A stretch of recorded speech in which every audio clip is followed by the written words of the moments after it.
Jump back on.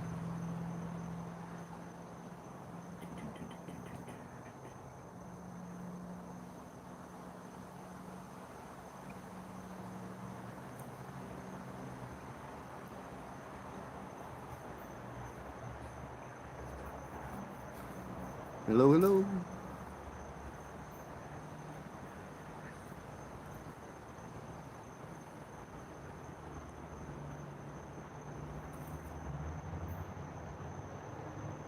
How do I delete this old one? Just like share report.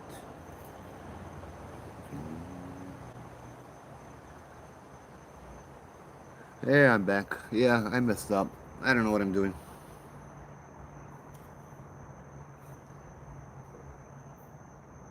I don't know how to end it. We will go to edit, unlisted, save, so people don't get confused. There we go. Okay, we're back. Sorry. I am King. Phoebe, how's it? Ooh, yay!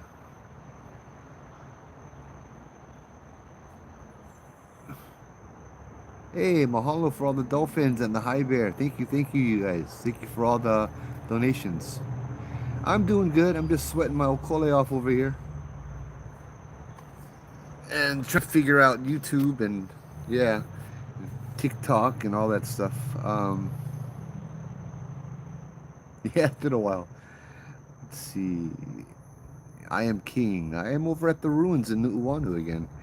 Wanted to see what kind of stuff. The art in the background. Wait, the art in the background looks cool. Kind of looks like the goddess Shiva. What's right next to me? Hi. Nothing. I heard a footstep like right next to me. That is Shiva over here. This place has a bunch of them actually. Oh, that's Kali Ma. What's the difference? I thought it was Shiva. She's blue with skulls.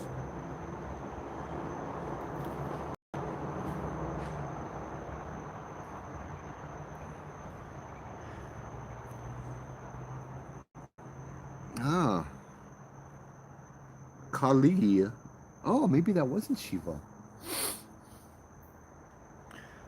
Oh God.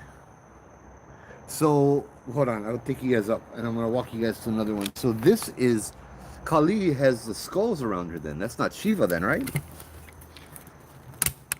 I was wrong. I was mistaken. This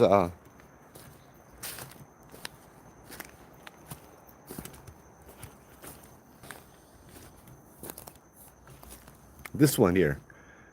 That's Kali. Kali Ma.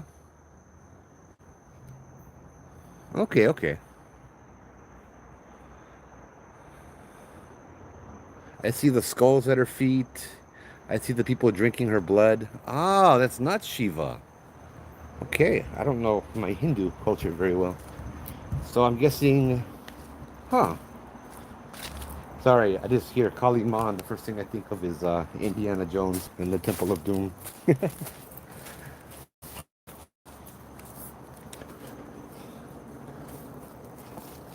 Well, this is Kali too, then.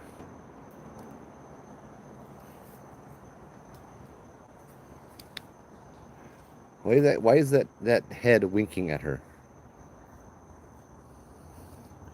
And everybody drinking her blood. Ah, okay.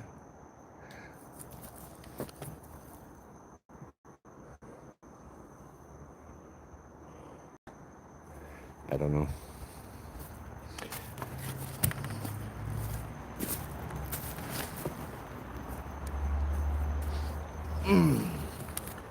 Nah, no, nothing really scary about Kamehameha Day. Is that Matt? What's up, Matt? Hey, Martha. Hey, everybody. How's it?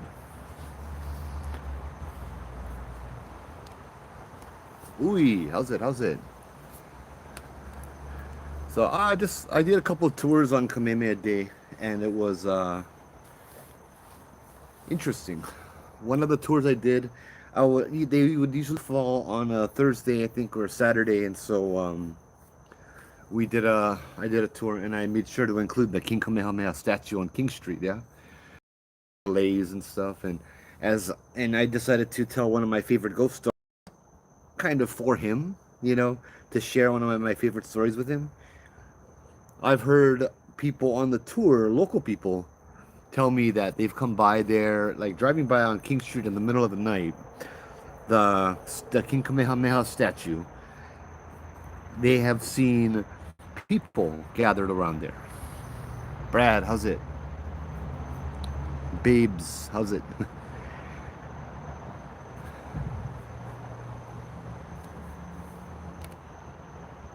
Kamaki.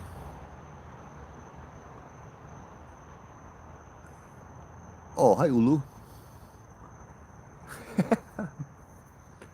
Sorry. But back to the story. So, um, one guy told me, one older Hawaiian guy told me, he went there in the middle of the night, and there's a big sign, yeah, no step on the grass. Yeah, it's a respect thing. And you know, it kind of drives people crazy when you see tourists stepping on the grass to take pictures and stuff, because there's big signs, don't step on the grass. And it feels like it's disrespect, almost aimed towards King Kamehameha himself, right? And so he drove by about 1 o'clock in the morning, maybe, and he saw a group of people on the grass. So he turned around by Kawaiha, came right back up, and as he was coming up, he was gonna go get out and tell them they gotta get off the grass, yeah? Then when he got there, there was nobody there. He said he saw about 30 people on there. Other people believe, and they said that there's people have witnessed a large gathering of ancient Hawaiians around the statue to honor him as well, yeah? And so, yeah, that's why I went to that area to share a story. And it seems that, like, I think I want to say twice. I stand at the statue and I'm telling a story, and my phone doesn't butt dial. It's only done this one time ever. Maybe I'll share that story tonight. It's kind of a scary story. Um, it butt YouTubes. My butt opens up YouTube and starts playing sovereignty songs. You know, in the middle of the the story, right? This all of a sudden these not really sovereignty songs, but these pro Hawaiian songs start playing. Yeah. Oh, look at that bugger! Look!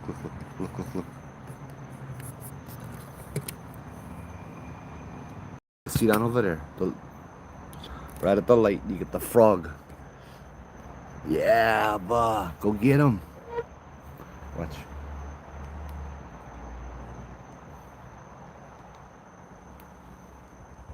See the frog down there? Yeah. He's eating all the bugs.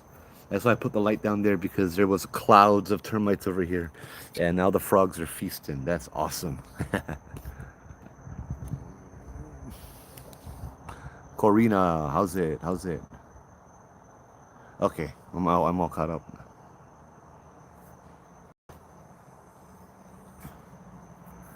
Um, there was an interesting thing that had happened as well over at the statue. Was on the tour, I had this cool haole guy, tourist. He was nice. He wanted to respect. Yeah, he was very respectful. He was also a photographer. So we walked by the statue. I told a couple stories one night, and he asked me for permission to walk up to the statue on the grass. He said, "Do you, son of a, yeah, that's the frog." He's like, he looked at me. He's like, you know, I'm a photographer, and I love to honor the you know, the guy here with a picture from a special angle. But to do that, I'd have to get onto the grass. He looked at me. He's like, "Can I walk on the grass up to the statue?" And I kind of laughed, and I'm like, "Bro, why are you asking me? That's not my grass. It's not my statue. Ask him." And he looked at me like, "What?" So I'm like, "Ask the statue." So he asked King Kamehameha, and he looked at me. He's like, "What did he say?" I'm like, "I don't know what he said." He's like, I said, "Do you think that it's all right?" He said, "Yeah, I think it's all right. I feel like it's all right." So he sat down on the side. He took off his shoes. He took off his socks. He brought his camera out. So the only thing he was bringing up was his camera, and he took his shoes and socks off, and he slowly started walking towards the King Kamehameha statue. He puts the camera up, and he clicks the camera, and nothing happens. He's like, "Huh." He's looking at the camera. Now the camera's facing down by his feet. He clicks it again, takes a picture. Okay. He goes back, aims it up at the statue, clicks it, nothing. Turns around and he's like, the camera's not working. It won't let me take a picture of him. I'm like, try to take a picture of us. So he turns around, holds the camera, takes a picture of us, fine. I said, try to tilt your camera up, like, but away from the statue. And he did. And the camera worked fine. I'm like, okay, try again now. He goes back, turns around to get a picture of King Kamehameha statue, snaps it, nothing happens. He snaps it a few more times, nothing happens. I'm like, well, I think you got your answer, yeah? He said, yeah, I think you're right. So he walks back over to the little curb. I'm hearing stuff. He walks back to the curb, sits down, puts the camera down next to him, starts putting his socks and shoes back on, and then the camera just starts taking pictures by itself with nobody touching it. So it was like, oh, that's cool, you know. It's like, okay, well, you did get your answer. And so he said, oh, he apologized and all that, and it was all good. It doesn't always have to be scary ghost stories. Man, now that you said this is Kali, I'm kind of creeped out. I need to know a little bit more about Kali. Kali, is it Kali or Kalima or Kali Shiva? Kalima, meaning Black Mother, is a major and widely revered goddess in Hinduism. Known as a fierce manifestation of time, change, and destruction, she is the ultimate divine mother who destroys the ego to bring about spiritual liberation and enlightenment. Oh, that is funny. Despite her terrifying visual appearance, she is profoundly compassionate and protects her devotees from evil.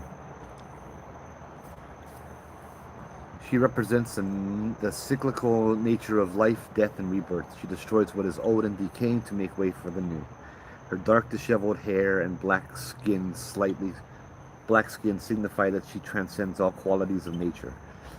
She often wears a garland of severed heads, representing the ego and the false attachments she severs to set her devotees free. Sticking out the tongue, her protruding tongue represents modesty in Bengali tradition and serves as a symbol of shame upon realizing she had accidentally stepped on her husband, the god Shiva. Oh.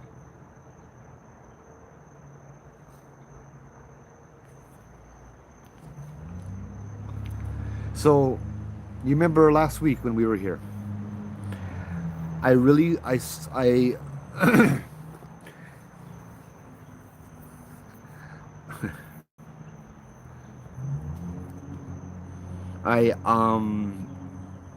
smelled the Black and Milds, and I swear that was a great Black and Milds.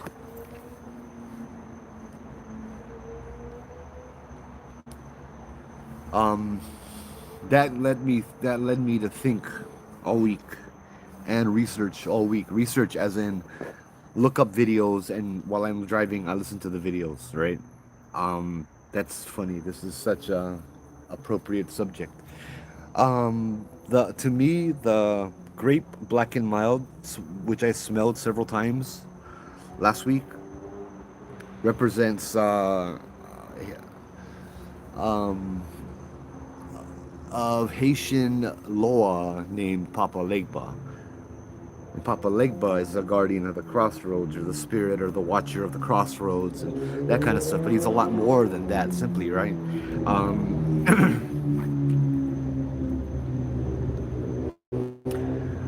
Hold on, let me look him up. I don't have the words for it right now. Actually, I think it's called Papa Lewa, Haitian voodoo, West African voodoo, and New Orleans voodoo. He acts as a master communicator and the ultimate gatekeeper of the spirit world because he controls the crossroads. No prayers or spirits can enter the human realm without his permission. So he's often depicted as an old wise man who walks with a cane, wears a broad-brimmed straw hat, and smokes a pipe, usually accompanied by a dog, which is sacred to him.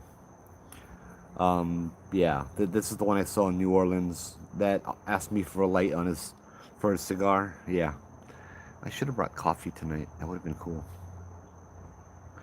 Um, but one of the stories I heard about him was like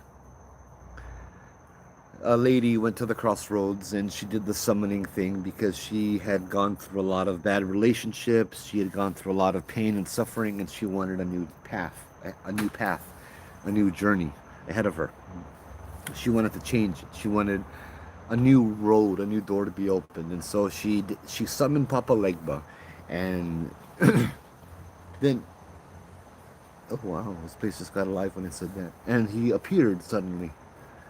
He appeared down the road and started walking towards her as this old black man with a hat and a cane. And he walks towards her, and so he asks her, "Why have you summoned me?" And she says, I want to change my path. I want a different path. I want to be more healed. I want to leave all of this behind me, and all of this trauma and all of this pain and all of this anger behind me. And he said, if I were to open the door for you and you walk in through that path and you walk into this brand new path that's for your higher self, what's to stop you from bringing all of your negativity into it, all of your attachments, all of your resentment, all of your hurt, all of your trauma? You're going to bring that in this new door with you. He's like, in order to walk down this new path, you need to leave it all behind. Once you leave it all behind, you may enter, and then your new journey can begin. So that's the kind of person that he's seen as, which sounds very similar to Kali or Kali Ma. I did not do my opening protocol for tonight, Troy. I'm kind of waiting a little bit to see. I don't know. I mean, I know they're here, but I want to see what's here that's not Hawaiian, if that makes sense to you. Hiccups, how's it?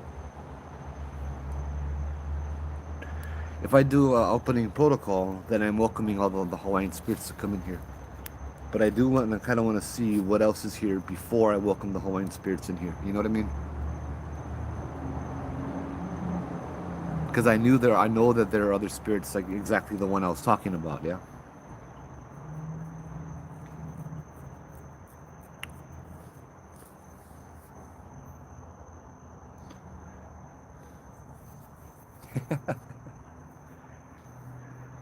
Uh, I don't know. I need to make this live more engaging. What do you want to see me do?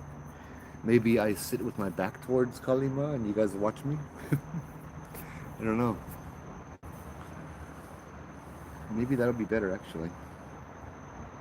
Oh, bro, that frog is gonna get fat. Yes, there was cheerful gardenia. There was some very big stuff around here. That's one of the reasons I came back. I wanted to investigate a little bit more as to what those things were. I didn't feel hostility, like get the hell out of here kind, but their presence was pretty intimidating. Yeah. But I brought two badasses with me too that night. And so, I'm wondering if I can keep my energy down and low. Maybe they felt threatened because I had Matt and Ui, and they have their whole posse of protectors and all of that stuff as well. And so basically, we're bringing a whole posse into this area that isn't ours and it's new. Things might react territorially, right? But if I can keep everything down and chill out, maybe some of the things that come out here can, yeah, come on and say hi. I don't want to intimidate. I don't want to threaten. I don't want to, yeah, that kind of stuff. I'm feeling, Troy, that you're right. Some kind of protocol must be done, but I'm not sure how to do a protocol without bringing them all over here. You know what I mean? All of the good ones, all of the protectors and guardians.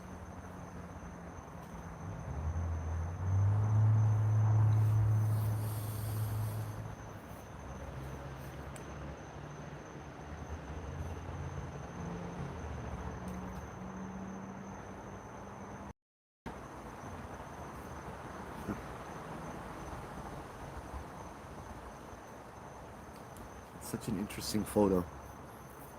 Hey, Lehua, how's it? Yeah, kind of like that.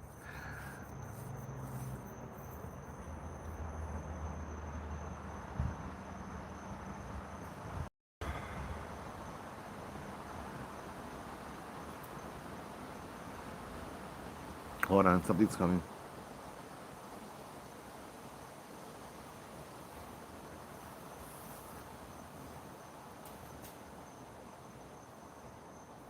I'm getting a headache. This place shifted.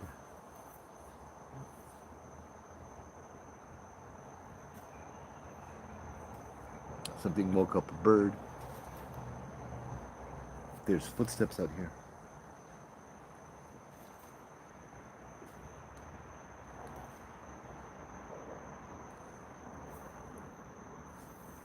Okay, let me try to turn on my stuff.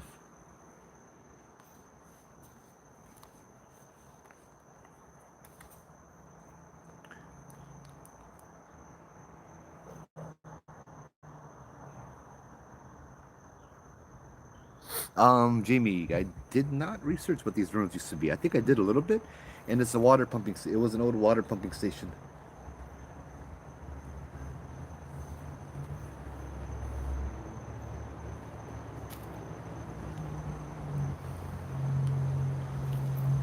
Bro, these frogs need to get away, cause the bugs are over there, you dummy.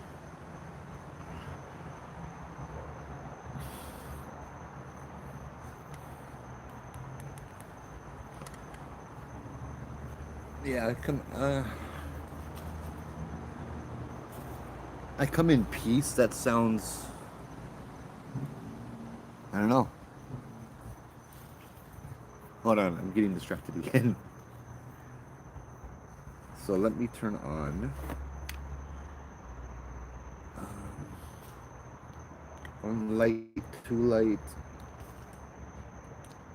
three light. I'll turn on the spirit box, see if anything comes through. Yeah.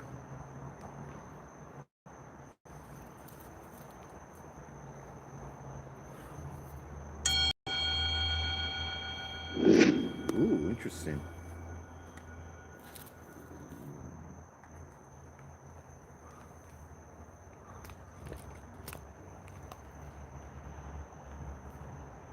I'm hearing something.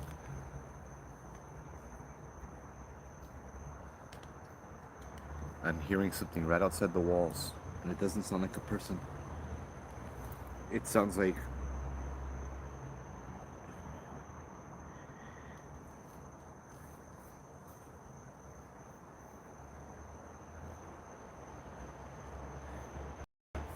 if wind was able to occupy one 3x3 spot, that's what it sounds like. Does that make any sense to you guys?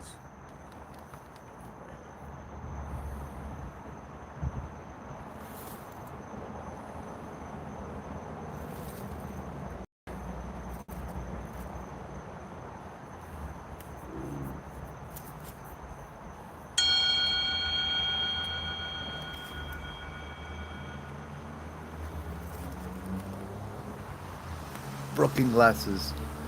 Which is funny because I've said about 8 times this week I need glasses. Oh, oh.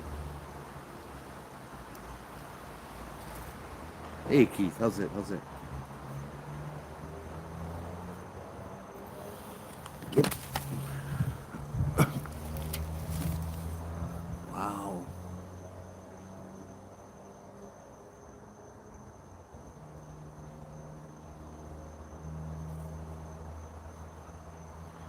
Come on, connect, please.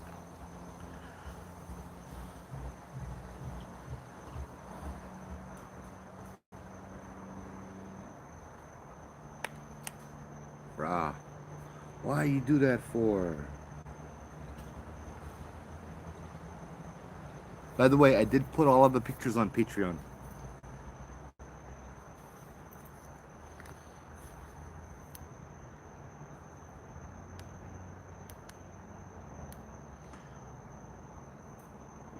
I did not, however, get a chance to put it all on the other one.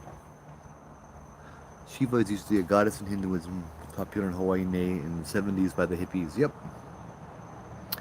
Hinduism was pretty popular. They have the temple that took the healing stone out of Wahiwa, right? They built a little house around it to keep it safe from water and all of that, right?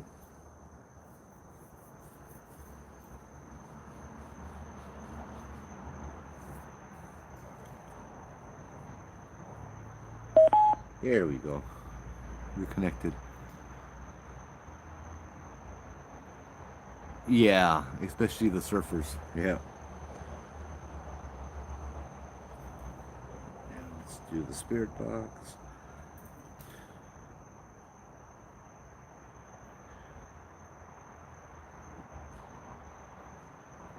This place has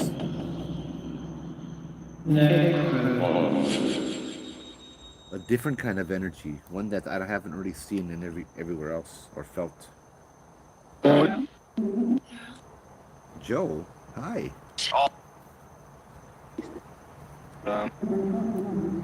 You know, hi. How you doing?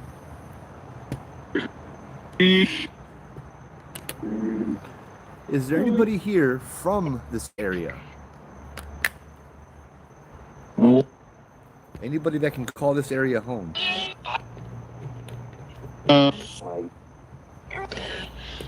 You're from the battle. We got spirits from the battle, the war that was fought here.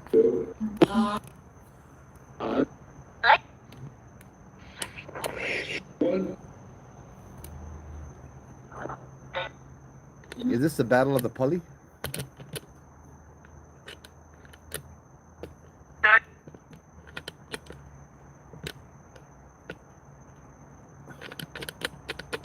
Okay. Hold on, I'm trying to figure this. Oh, lovely.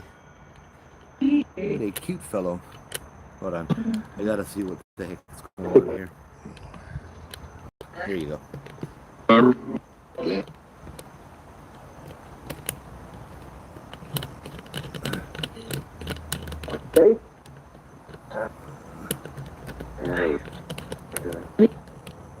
my goodness.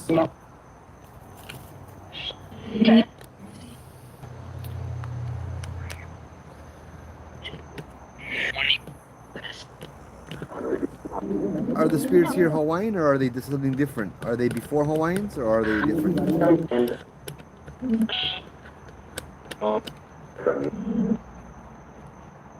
There we go. Got them on. Are you people spirits?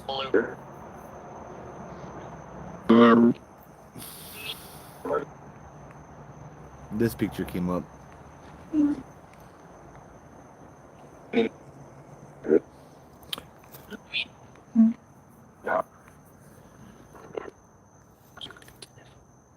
What?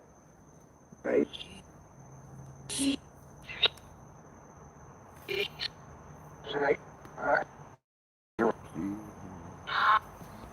Can you tell me my name? Okay, you said my name, Joel. Yes. Who am I speaking with? Can you give me a name? Leroy. If you're Leroy, could you say that name again?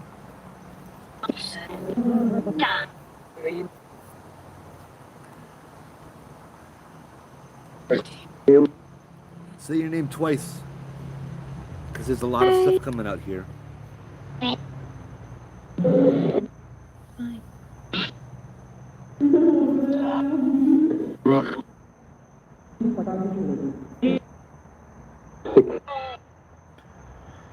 I'm sorry, I still can't hear your name, but hello. Anyway, I'll call you Spirit. How's it, Spirit? I like how this light keeps trying. Phone keeps trying to focus. We have an old lady with a candle and a book. Okay.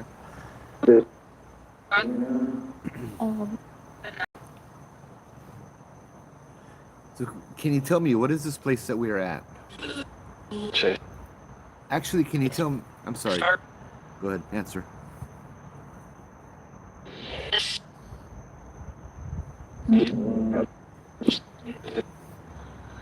Can you tell me who this person is in front of us?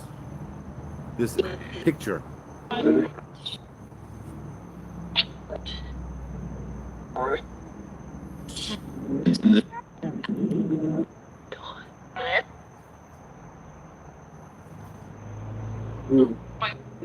No.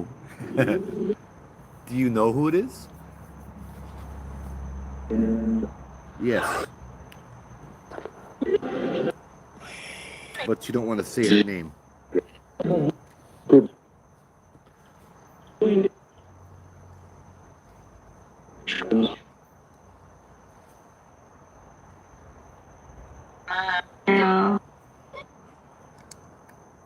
Yeah, Jimmy, we found out that this is not Shiva, it's Kali Ma. Kali Ma represents something that's crawling on my knee. Kali Ma represents kind of like a rebirth, hence all the skulls. She's not bad, she's good. Rebirth as in letting your old self die and being reborn as a newer, better person.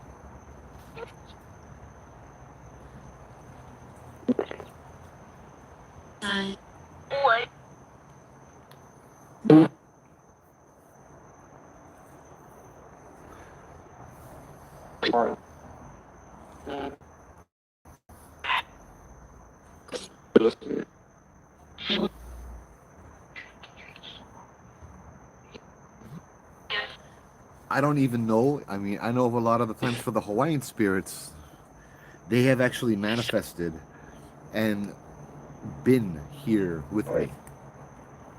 I have had, not here, but around the island, I have had encounters with the Hawaiian god of war, among many, many others, or who I believe to be these spirits.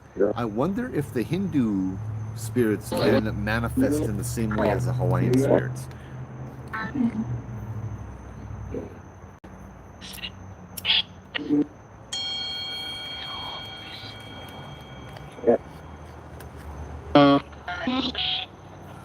Like, I wonder if there's any stories about Shiva or Kali Ma manifesting as a person.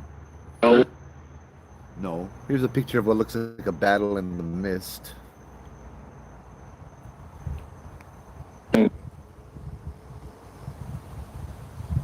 Which is really relevant. Because this is the Pali. This is where the battle happened, right? In 1790s, 1795, 1796. Kali and some forms of Shiva have a destroyer energy, positive destruction. Yeah. And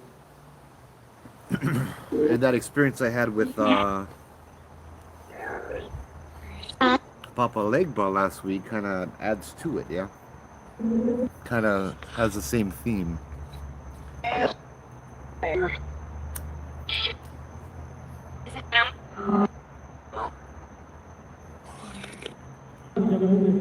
Which is funny because it was in May, it was Mental Health Month, right? Mental Health Awareness Month, and now this is relevant to be reborn kind of thing, yeah?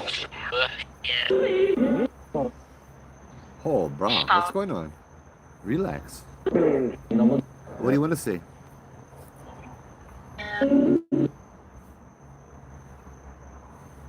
You like that rebirth part? Yep. Yep. That's a very good message to have, isn't it? The rebirth. To remember. Sorry, I'll stop talking.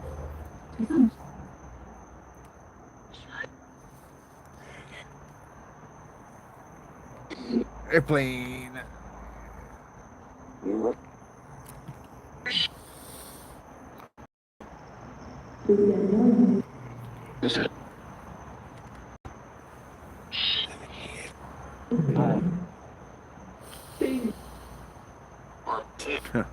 So interesting over here. Yeah. Whoever thought this would be a healing thing, huh? Why are these pictures drawn to be so spooky looking and so vivid? Well,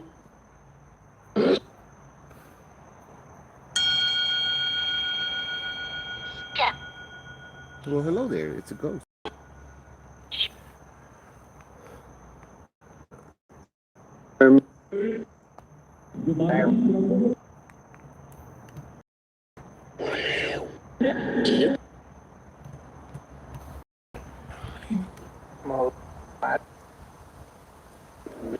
In a couple minutes, I'm gonna pull up all the pictures and like pull them out to the correct proportions. What? Are you guys talking amongst yourself?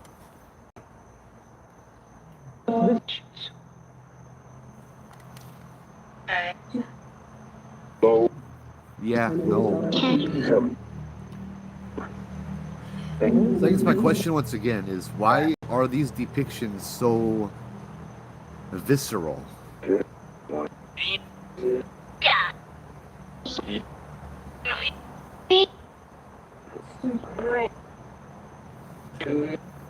Yeah, we had the Gray Lady photo last week.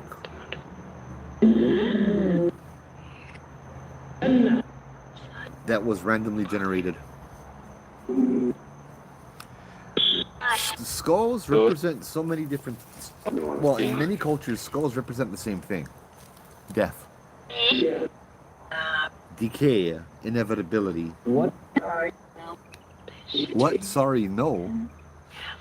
Okay, I guess I'm wrong. What do skulls represent?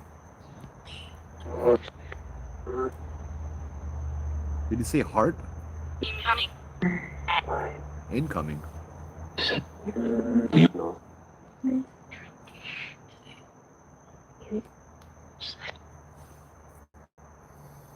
Impermanence. It's a reminder of our mortality, but maybe that's our interpretation of it. I guess if you were a spirit or a god or goddess, lowercase g, if you were not of this earth and you did not have a skull, skulls would represent the most basic form of. Hey, Patricia, how's it? Skulls would represent a person stripped down to the bare bones.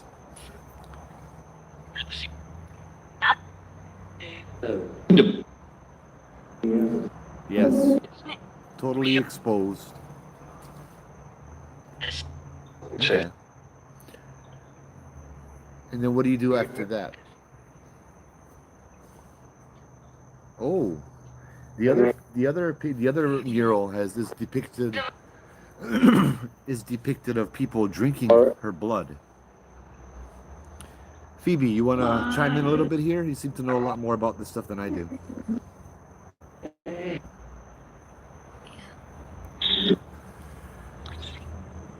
Does she give more? Is she like a giver of like life or a giver of health or something?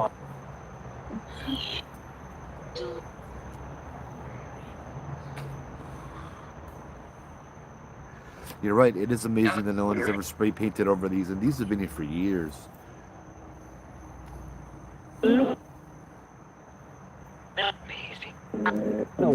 Amazing, huh? Yeah, it is amazing. Okay, we'll look at some of the pictures. So here was the old lady with a book. There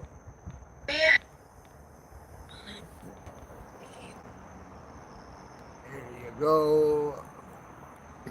And then it was followed by the warriors, which actually look like Hawaiian warriors. You got spears, you got what looks like feather helmets. Wow. Airplane. And then this one here. So this picture has a book. It's in a library, and so does the old lady. She was reading a book. The first thing I thought was wisdom. The skulls may be related to the ego, the death, ego death, destroying the ego. Yes, that's that. Yeah.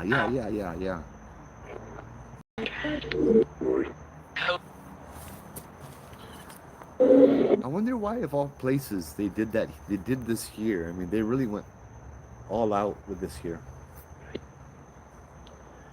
Sorry, the frog keeps tripping me out when all of a sudden the light goes out next to me.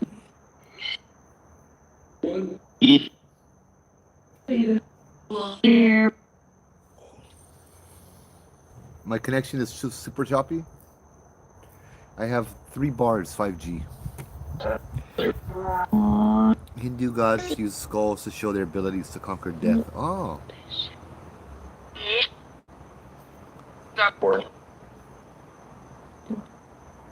Uh,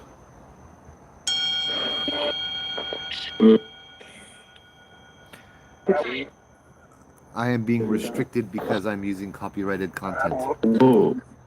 Okay. TikTok is so strange, bro. This is not copyrighted content. This is a painting. It's a mural.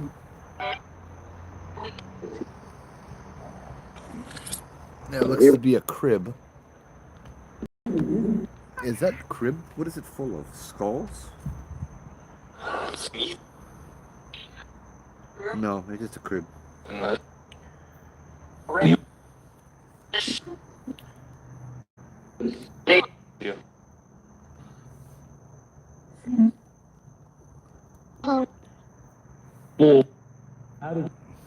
There we go.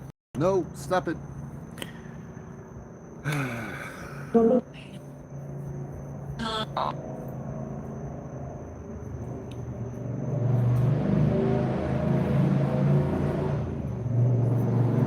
Analyzing a haunted Hawaiian photo set. Share your interpretation of the skulls. Okay. Why is... Ugh.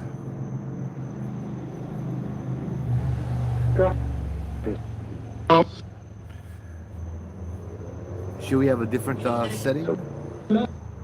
No? This is a good picture? So who is this then? I'm gonna take a picture of this and see who the other woman is. So this is gonna be this child. That lady with the 4 arms. Who is this? Wait, stop it. Stop it. Who is this? I am AI. No, stop it.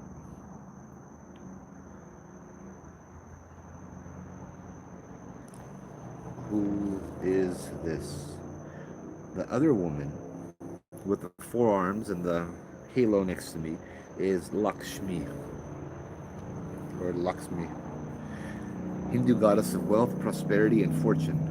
Okay, she has 4 arms, lotus flowers, gold coins, a red sari. Consort of Lord Vishnu.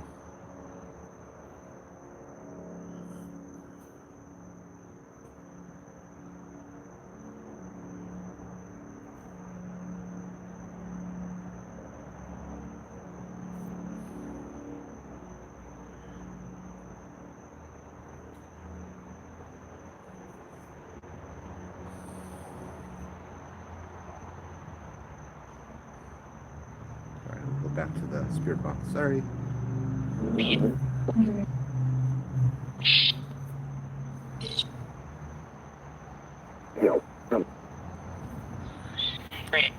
That's a good point, Keith. Troy. Oh, this place feels nice though. It feels... Huh. What if your ego and everything bad can manifest over here?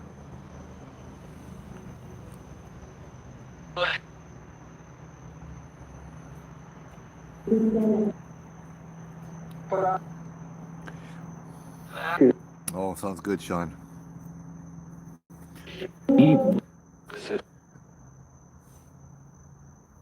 Hey, spirits, can you say ego?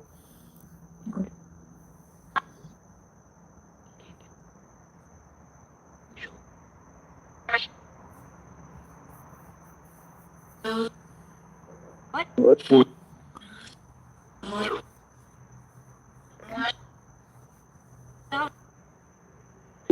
I heard what? What? Can you say the word ego? Ooh.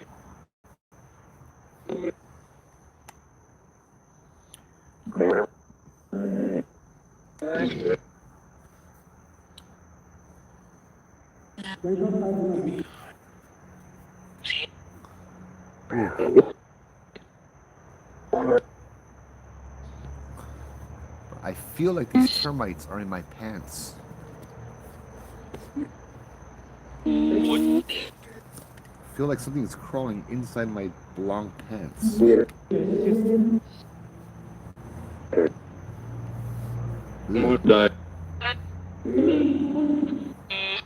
Oh man.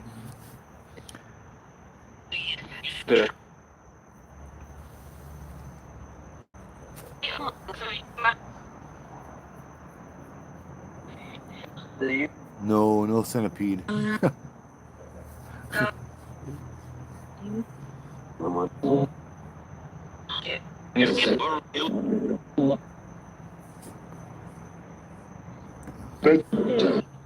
This would be a good place to just sit down and meditate, yeah? Looking at these pictures reminds me. What the fuck was that? Huh. No, we got all those big termites with the big wings over here.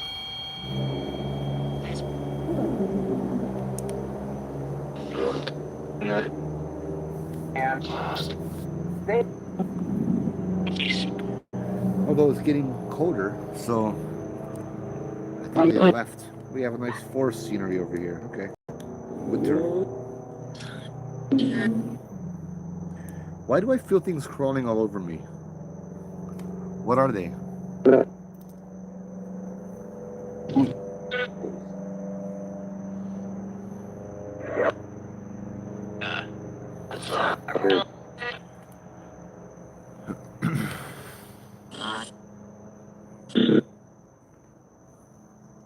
There we go.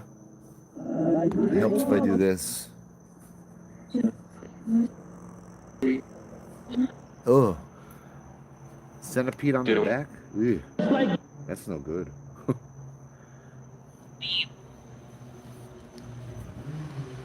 Ooh.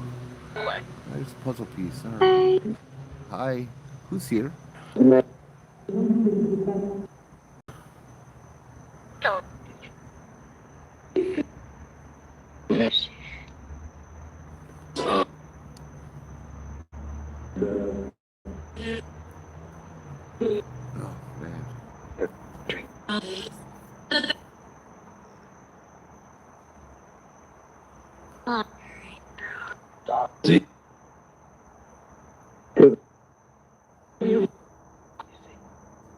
It's actually a pretty strong representation to represent the ego, and to see the ego represented as a human skull.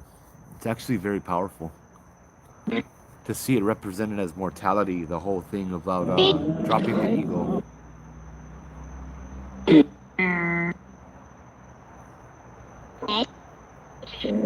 Yeah, Kali Ma, Black Mother.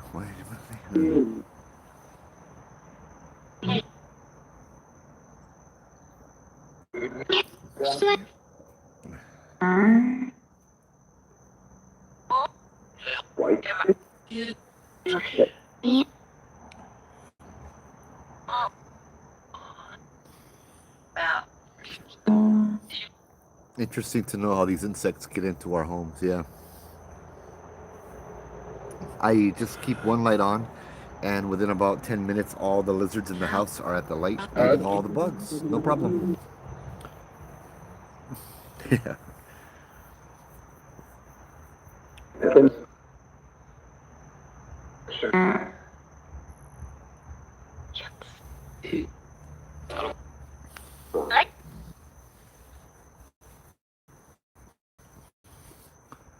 Let me try something. Sorry, I'm going to be quiet for a couple minutes.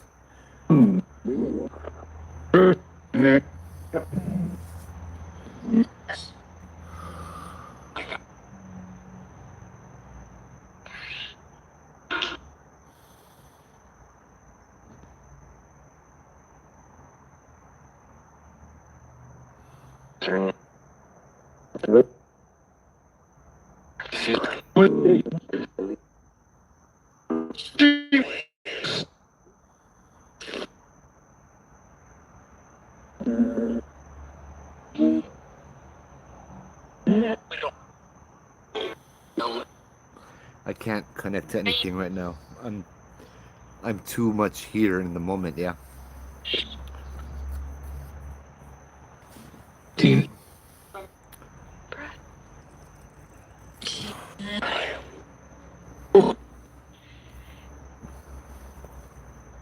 Yeah, I can't focus. I don't want to leave myself vulnerable over here. Yeah. She is the most aggressive and terrifying form of the goddess.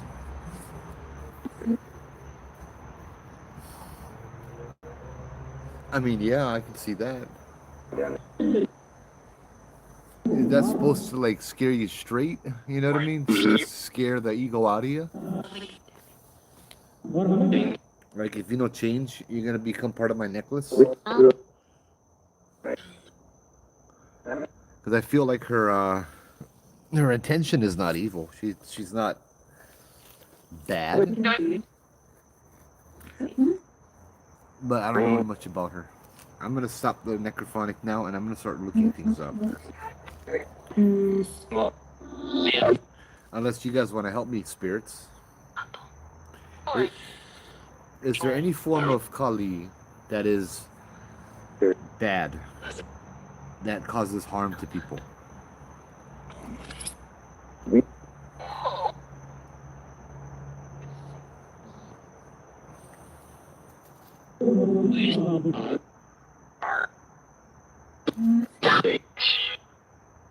Oh, I said again. Is there any form of this goddess that is bad, that is evil, that causes harm to people?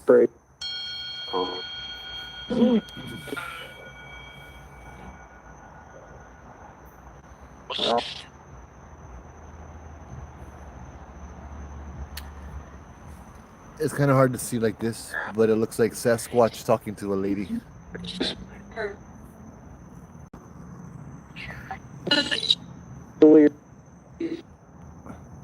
Yeah, Kali. Hey, Kelpuni.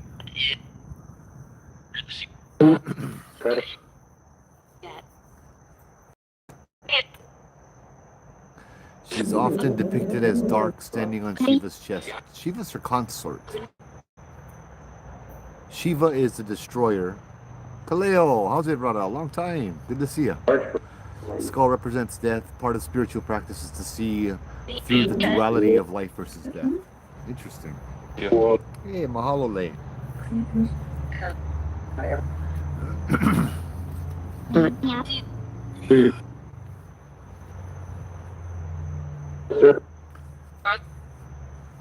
Destruction of ego, Kali. Okay. So Shiva. There you go. Shiva is the one that destroys the ego.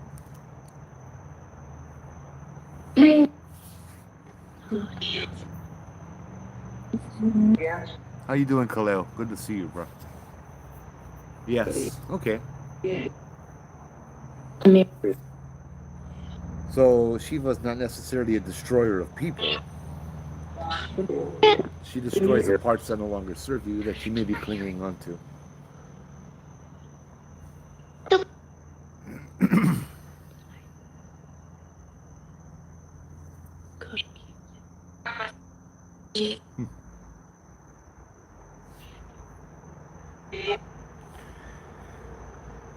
Now, who's this lady next to me again? This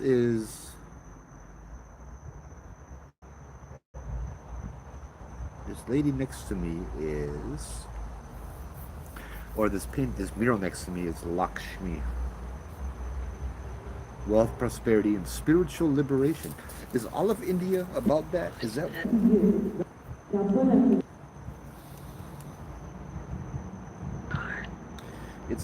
Is that what India's about a lot? Just is that what their religion is about? Spiritual liberation. Then again, I guess you could say, see, that's what a lot of religions are about, isn't it?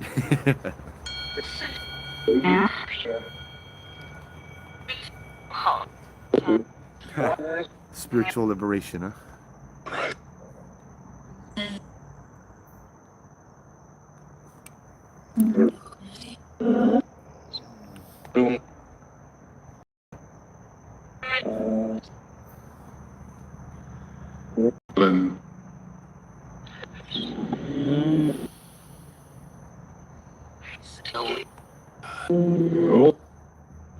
exactly what I thought it was.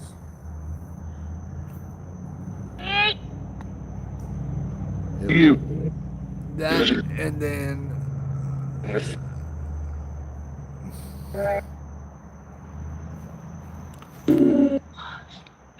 love. Here's some random pictures that came up. So as I said, liberations. Yes, Kelponi, this is in Nu'uanu Valley. So you can hear the highway behind me.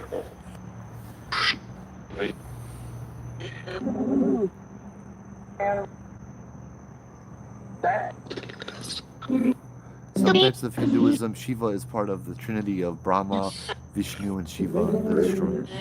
Okay. Hey, you too, Khalil. I've been thinking about you a lot, bro. Yeah, I kind of wondered that a lot too.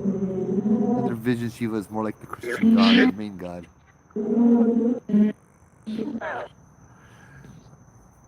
Ali, somebody better make Pele instead of her or something. I don't know. I don't think I would like to be the one responsible for drawing a picture of Pele. You know what I mean? When I did the ghost tours, we had a picture of a lady that looked like Pele on the side of a van, and we were told it was bad luck and misfortune and all that.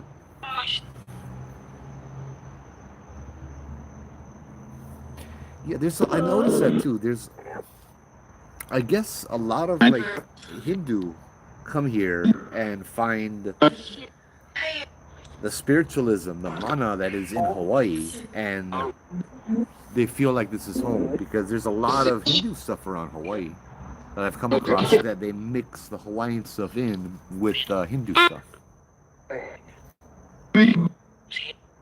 No, Kaleo, I'm down on Pali Highway. Not at Judd. I don't have reception at Judd anymore. Which reminds me, I need to go and switch my stuff up pretty soon.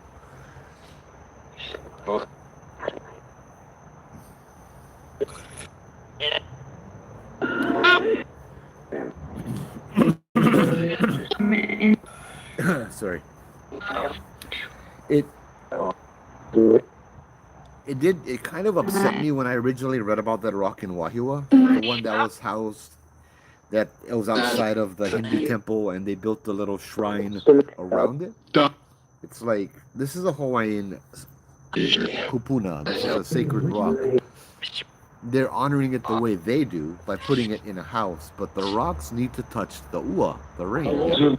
The rocks need to be under the sky, feel the wind, and it wasn't connected to anything. It wasn't connected to its elements, being in a little shrine with a roof over it, you know. And then the rock disappeared all of a sudden. Yeah, that's what I found out, yeah. I mean, I know they did it with the best intentions, but it's not how things are done in Hawaii. Well, unfortunately, it's becoming a lot more and more how things are done in Hawaii, but it's not how things should be done in Hawaii.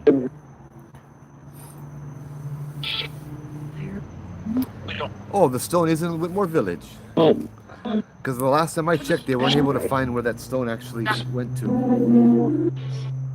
But Whitmore Village could definitely use that stone.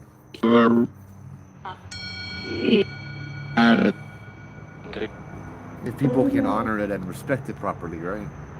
Or maybe just leave it alone. Yeah.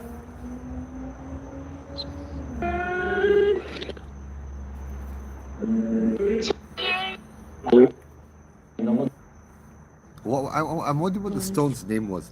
I would look it up, but I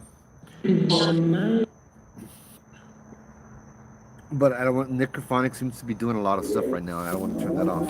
I only have 3 phones and 2 iPads on me. Ah, gotcha. That's good. The location is classified. That is good.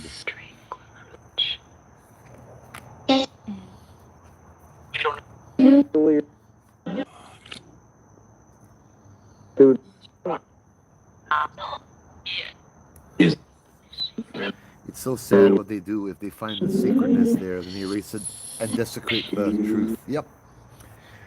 They do that. They've done that throughout history. Everybody does that.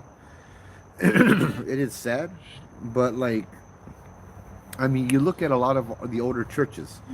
They're they're built over Heiau. I read in an article a while back that they will take the sacredness of a place, like the church, the Christian church, and they would use the sacredness and the mana of the place to for their own reasons, kind of thing.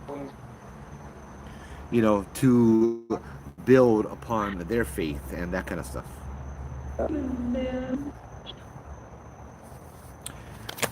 So that's always done. It's always done like that. Like the Hawaiian heiaus are built on ley lines and all of that kind of stuff, right?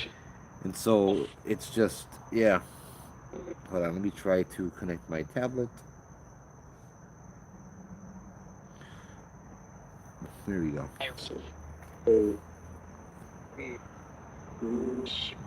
But then again, you look at it now, and maybe I don't know enough about it, but I can honestly say, from what I've heard, I don't like what they're doing with Kukani Loko right now. It's been closed off for several years, and it's like, bro, this is a Hawaiian place. I am Hawaiian. I would like to go over there and be Hawaiian. I've heard a lot of rumors, like they're turning it into a big parking lot where they can start charging people. And they tore down the trees, which kind of upset me too. I know the trees were not native Hawaiian, but the trees have always been a part of that place. Yeah. It seems that even the Hawaiian people, to me anyway, are looking for profit and changing things to their liking and what they believe needs to be done.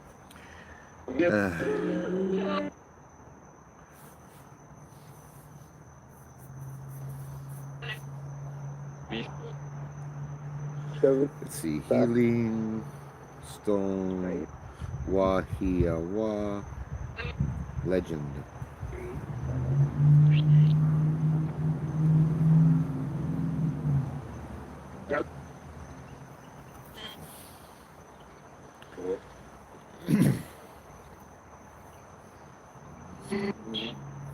The Wahiawa healing stone named Keani Ani Ula Okalani, or Keani Ani Lehua Okalani, is a sacred boulder split into pieces. Legend said it possesses ancient healing powers.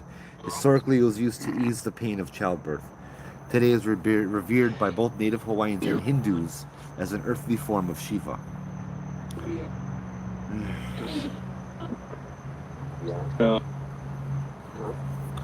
Troy, it's not exactly as classified as you think. It's actually right on Google.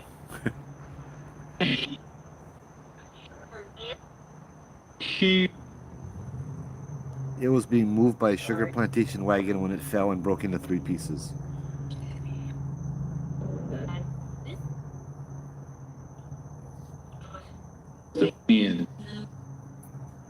They believed that the shape of the stone resembled Shiva. Shiva Linga. Someone saw that land or is in charge of it. Karens was not Hawaiians making all kinds. Yeah, no. I heard it's a lot of Hawaiians. Let me see. Let's see what I can find about that. Kani Loko. Who is in charge?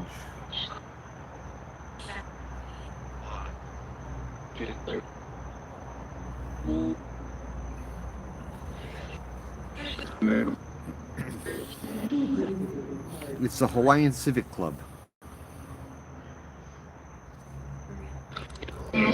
Friends of Kukani Loko, Oha. Yeah. Hawaiian Civic Club of Wahiawa officially hold the curatorship agreement for the birthing stones.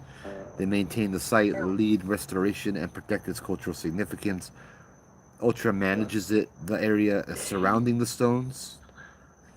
Yeah. It's also a registered state monument.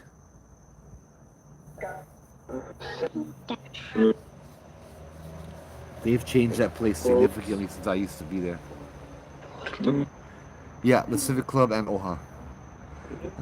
I thought there was a kahu overseeing Kukani Loko. Maybe.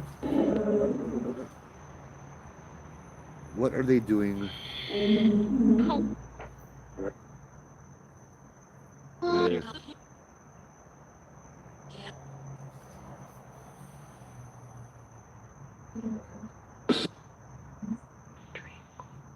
bruh.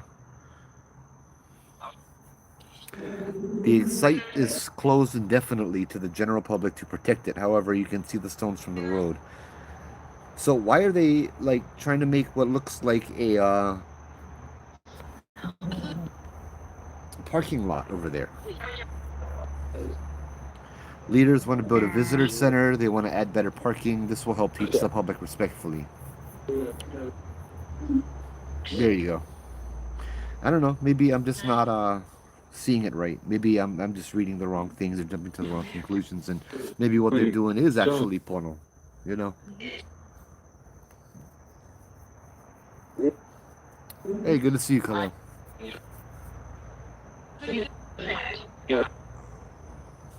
I'm sure there's a kahu there. I know on certain days you go over there and there's big things happening at that place, but someone sell the land or is in charge of it? Yeah. Yeah. I don't know. I just believe they should be left alone. People should come, people should learn about it, and they need to enforce the kapu, such as if somebody breaks the kapu or sees you breaking a kapu, then you report them. Simple as that, right? You, I went there. I used to go there a lot years ago. Um, I'm gonna turn the spirit box off. It's kind of distracting me right now. I saw a I saw a lot of different people there in the daytime, and even some in the nighttime.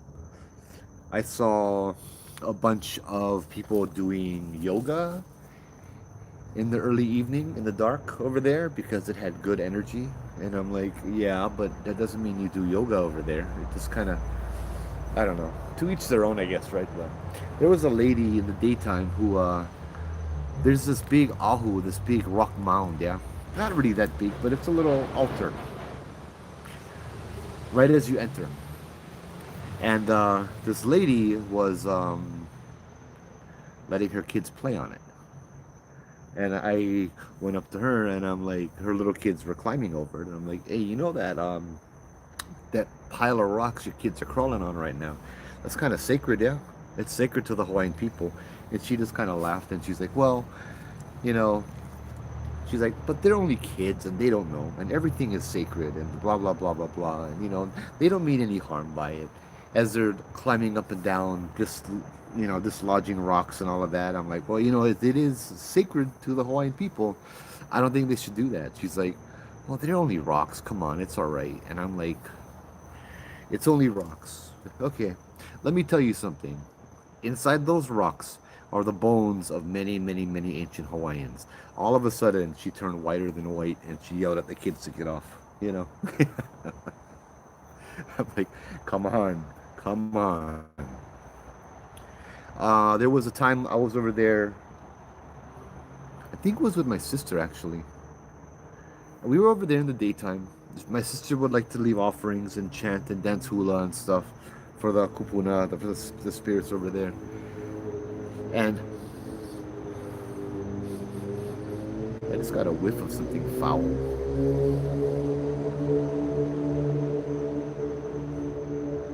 And then a tour bus pulls up. And I looked at my sister like, oh, oh no.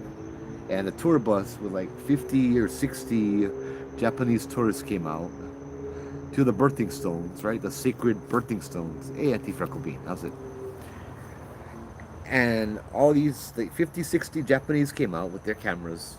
And I was just waiting for like the worst possible scenario. And I'm just kind of like, oh no, what's going on here?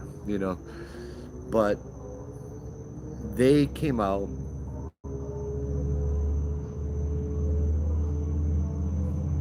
That's a car driving by. And they treated the place with more reverence and respect than me and my sister did. To us, it's family. It's Hawaiian. It's Ohana. You walk in, you smile, you feel welcome, you greet. They kept their distance. They bowed a lot. And they just sat down, and enjoyed. And I talked to the tour guide. I'm like, you know, your tour group is very respectful. He's like, well, I told them that this is a healing place and it's sacred. I'm like, well, that's good, but it's like, that's awesome. I just wasn't used to tourists being just absolutely, totally respectful. But like, yeah, it was so cool seeing that they were very well behaved. I'm like, that is awesome to see. It gives me hope for people. you know, Gotta trust that the spirits will take care of the place. Oh yeah, hey Okinawan Dragon, how's it? Um, Here's an interesting story. I went up there with Obake one night, and Obake told me he'd been up there a couple times, and there are homeless people that live in the bush, yeah. So he went up there to do his paranormal thing and see what kind of stuff get, and he ran into the homeless guys that live in the bush, and they started talking to him and telling him, oh, this place is nice. This place is it's awesome. It's nice, but it's protected by these large men. This large giant guy. Like they said, they've come by to go back to their camp in the middle of the night, and they see this large, like 7, 8 foot tall man, kind of like chase them out of the place, So they got to go into the bush. Also, I can tell from walking in there, there's a very large boulder. That boulder is a guardian or protector as well. He's one of the only male presences I feel over there regularly. He's a guardian, a protector, and so whenever I walk in, I introduce myself and I ask for permission and that kind of stuff, right? Because he is the guardian of the area. Jubu, how's it? Good to see you, bro. Been a while. Kukani Local is being restored to the ancient map with a replica heiau with the farm plots. It was supposed to be reopened access to the public by OHA in 2030. Supposedly Eevee was found there, but due to the Eevee, it's unknown when they will ever open up. Thank you. Wow. Jubu, you know a lot of stuff, bro. Thank you for sharing that, dude. That, I can see that. That would be really cool. Internet's not too bad over here, but I am seeing.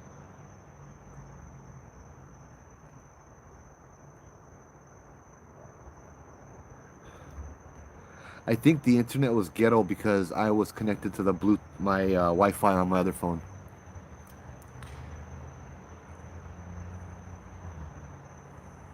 Oh no, politics. Oh, that's scary. No. Yeah, you are definitely a researcher, bruh.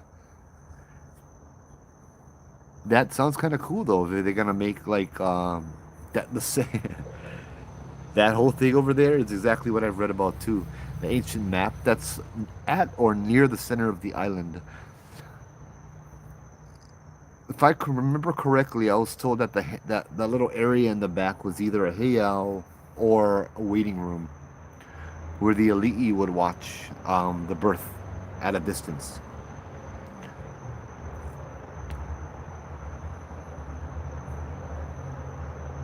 That's true. When they found Eevee, that's gonna take $1 million, $1 million a year, something like that, to identify and to relocate and all of that stuff. And now all of a sudden the price just goes up and up and up and up and up. It's crazy how they act like they discover the Eevee, but actually all the Eevee are in the maps from the royal patent paperwork. Could be. We were there, they showed us the map and taught us how to navigate using it. Yep. The ley lines converge over there as well. Okay, here's a list of the pictures that I've gotten recently. Oh, I didn't even see this one pop up. I'm gonna put you guys like that so I can show both of you. Look like a little castle. Then was a little boy. Then was a prisoner inmate thing. I did not even see this one. That's kind of feels like what's going on outside this place. And that one was the last. Yeah.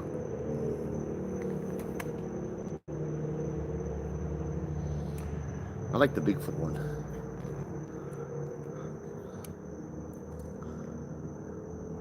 Ah, you been here before, Jubu?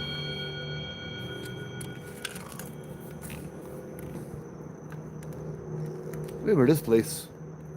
Yeah. I thought we'd have a cool backdrop with this thing today. I got busted for having the other one that showed boobies last week. Oh, what a beautiful rendition, right?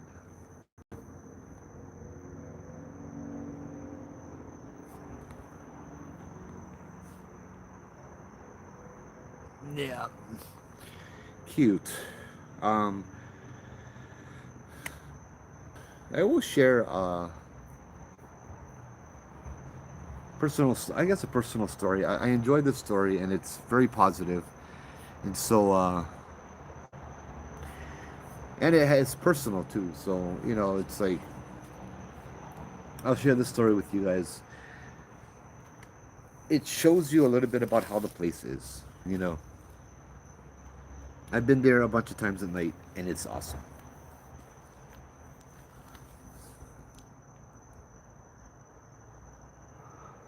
No worry. Yeah, one of the pictures that. No, I didn't show mine, Juba. Relax. I showed that one. And TikTok freaked out.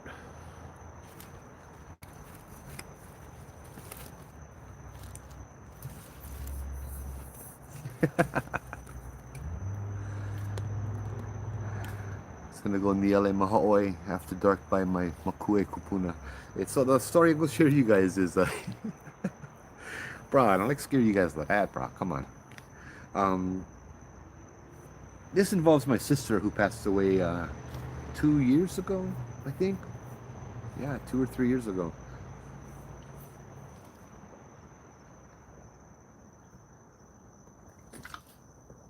Sorry, gotta tank my stuff. Um, my sister was a very strong individual. Your TikTok is funny. I think it has been that long. Oh, what are you hearing? Whispering and breathing? Well, that's not me. And my spirit box is off. Um, my sister is a very strong individual. She always has been. She wanted to have kids, and she was reaching the age where that would be a lot more difficult. So before she turned 40, she wanted to have kids. And the only way she could see that happening was in vitro. Unfortunately, she had health complications and stuff previously, and even with in vitro, I believe the doctor gave her less than 0.5% chance to get pregnant.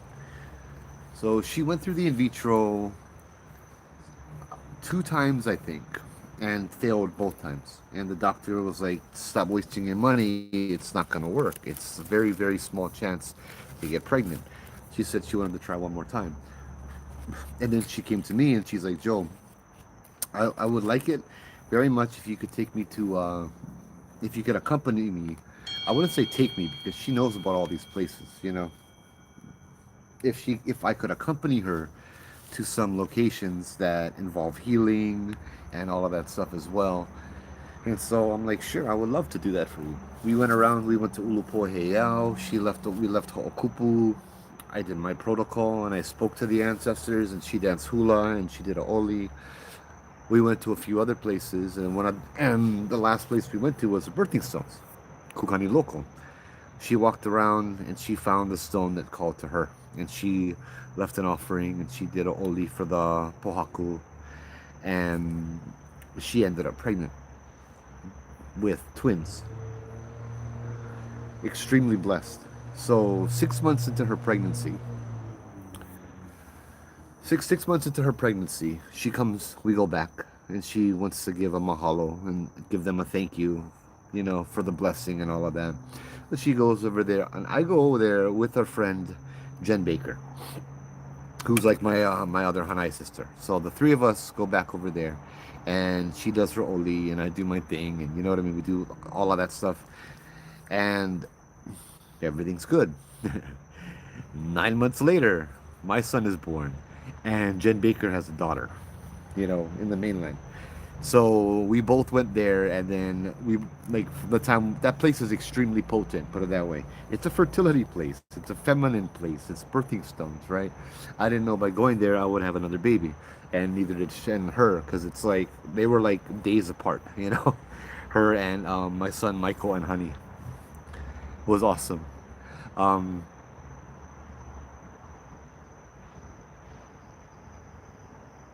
I'm sorry. It was cool. Just it's a very special place. Yeah, we went by there actually with all the kids later before she passed, and she wanted to go ahead and give her chanting and her oli and all of that after chemotherapy, and she was like, yeah, all of that, and it was just such a beautiful place with the kids running around and everything, and it's a very special place to me. You know, the spirits, the trees there. I had always connected with the trees there. The trees were very feminine. They were very beautiful energy. You could feel the feminine energy coming off the trees, right? It was awesome. Now it just kind of bums me out that the trees are gone. I understand they're eucalyptus trees; they're not Hawaiian, but the eucalyptus trees are the reason why those plants have not been overgrown, because nothing will really grow under the eucalyptus trees, right? The leaves fall down and they kind of make things unable to grow on the land that the leaves, decay on. But I don't know. There's still trees. Yeah, there's still trees. Yeah, they were just like we would go there and the trees would knock and they talk to us. It was awesome. We'd go there at nighttime. We'd ask a question and then you hear like a knocking sound coming from inside the tree. You know, and then it would move from tree to tree. Bro, it was awesome, man. The place felt so friendly and they communicated with the trees. Uh,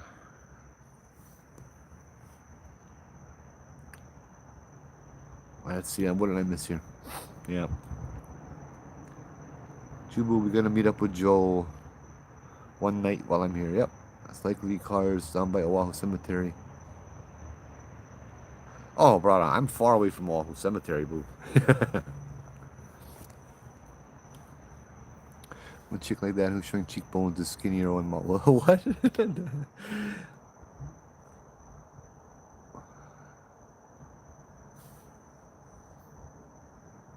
If I'm quiet, can you guys still hear the breathing and the whispering?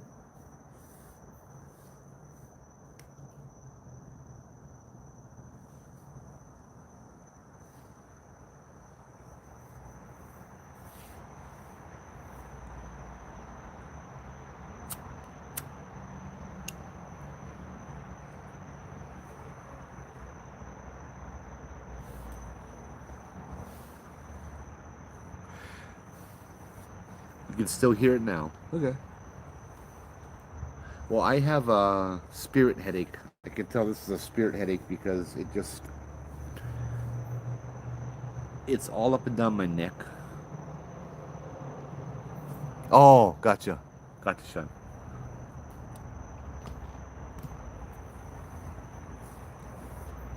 Oh, so the priest in Indiana Jones and the Temple of Doom, he wasn't a bad guy. He was just trying to separate the eagle from the person by throwing them into the fire pit, huh? Paige, how's it? I hear Kalima and I just think Kalima, Kalima, and yeah, reach in, grab the heart out.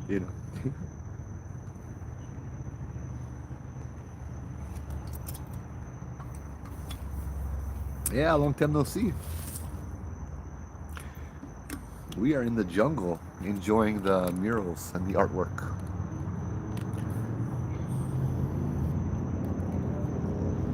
in this old abandoned building. This is in Uwana Valley.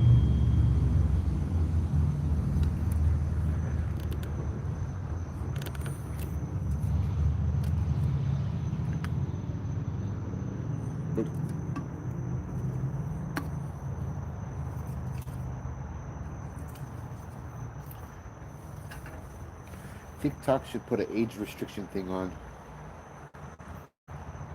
Hey, we got a holy crap! I didn't even see this. Hey, Malia, surprise!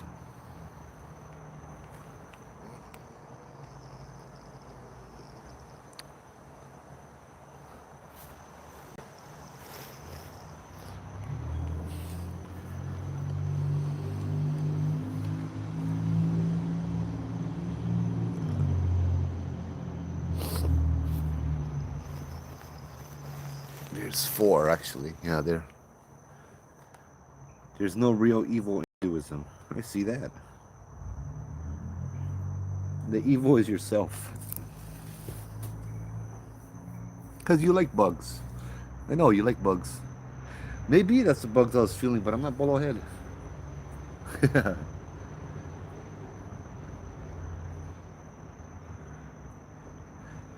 I've always liked Indiana Jones as a kid, but then after watching it like as a teenager, after I went to Kamehameha, it started.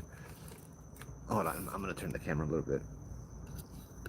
It started irritating me because it's the American dream. I'm also American, and I'm more white than I am Hawaiian. I mean, I love being an American and Hawaiian, but going to the Hawaiian school and all that. What do I see? I see a white man on almost every one of these Indiana Jones movies go into a temple that's hundreds, if not thousands of years old, and as he leaves the temple, it's collapsing to the ground, it's in ruin, but don't worry, the white man survived. Harrison Ford can't die. Of course, I don't think like that now, but it just was an interesting perspective that I had. Yeah, I've tried Haiti up here a few times.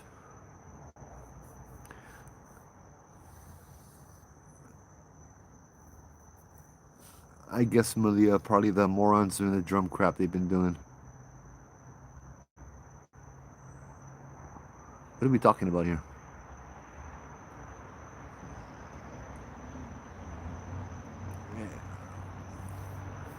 Did you know anything about Cinderland? Nope, I don't know anything about Cinderland. Haiti pier had action. Oh, not the pier. I went to the by the fish pond on the other side. The pier only action get is all the fishermen. What building is this? This is an old abandoned water pumping station in Nu'uanu. Let's walk around a little bit. Been sitting down for an hour. And yeah, there's a nice chair here just waiting for me. I'll turn you on. You're a better light.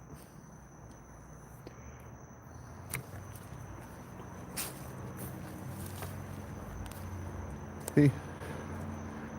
Put the light over here. Yeah.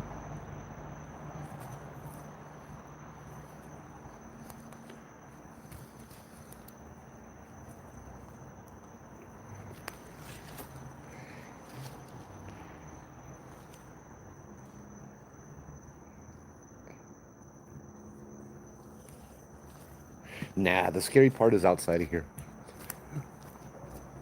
I had clouds of bugs bombing me. I was trying to go further down. More this way. More into the woods. Away from the highway. And the bugs were the scariest thing, bro. They were all over me. So I was like, nah, I cannot do this. It's dark. It was getting dark already. I am alone, yeah.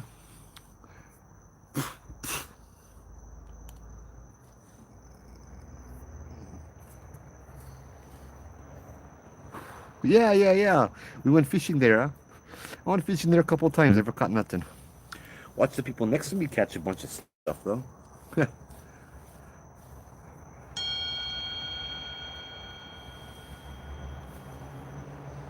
Oh, hold on. Let me... just me. Oh. It's a broken heart. I'll turn you off now. Thank you. Hey, thank you for your service. You may turn off now.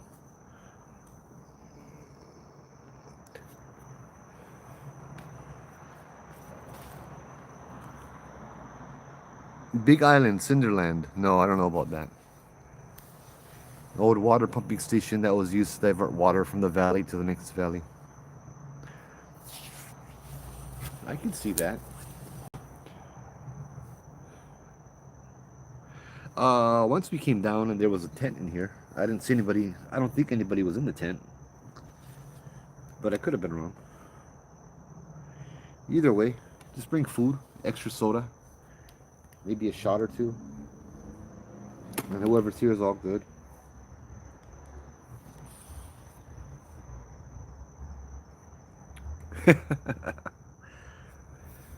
Actually, an arrow through the heart doesn't mean heartbroken, right? Doesn't that mean Cupid?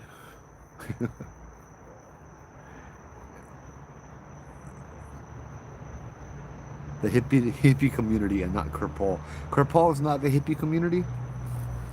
Those are the hippie tourists. Nah, I'm just kidding. It was good over there, bro. If it was cooler, like it was kind of hot and muggy when we went up, but I mean, if it was like colder, it would have been awesome, dude.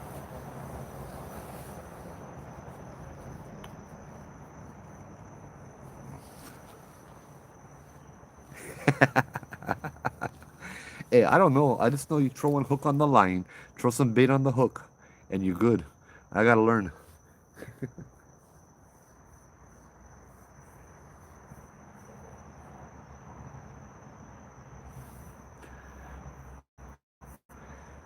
That's true. My hooks are big, and I had that small little fishing pole, so I'm not gonna catch nothing on that anyway. Oh man.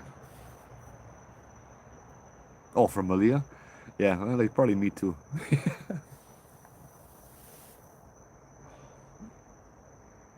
This place is getting less freaky, less creepy. It's not that scary anymore.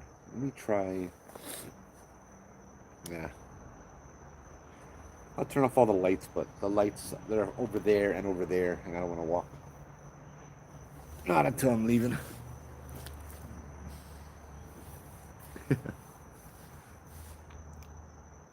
To let go of one's ego, huh?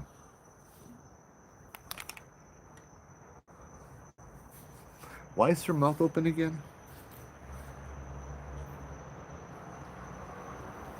Come on, I had a phone. Where did my phone go? In one of my pockets. There you go. Why is her mouth open?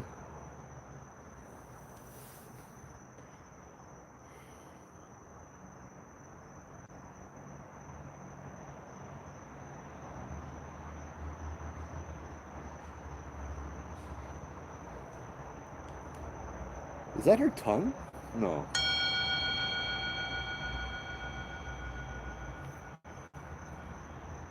Oh, lovely. It's a skeleton. Represents her cosmic role as the devourer of time, the devourer of ego, and the devourer of evil. Her gaping mouth symbolizes the vastness of the universe, while her tongue acts as a weapon and a symbol of the ultimate liberation. Also connects to a few mythology stories. The demon Raktabija, the most well-known reason for her lolling, blood-red tongue is her battle against the demon Raktabija. Every drop of his blood that touched the ground turned into another demon.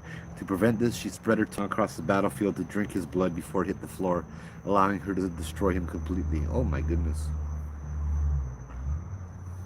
Ben, how's it?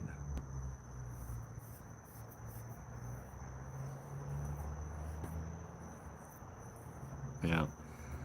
Oh wow. That sounds like an interesting story. I'm gonna pull it up on YouTube so I can listen to it on the way home. Kali, actually, you guys wanna listen to it too? Versus Rock Tabija.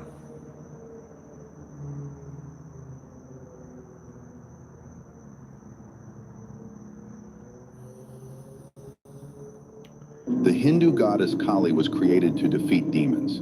She rampaged so fiercely that even gods trembled.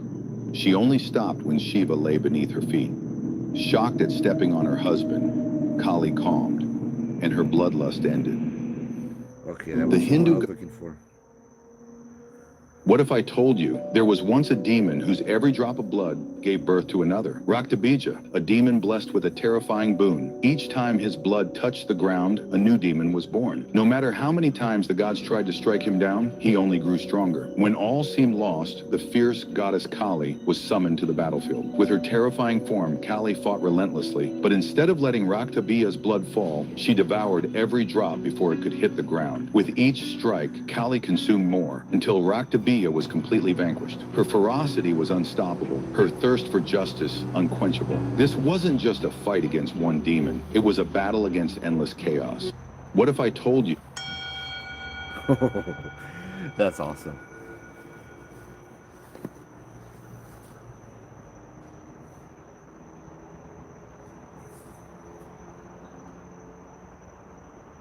That's why her followers drink blood? Oh my goodness.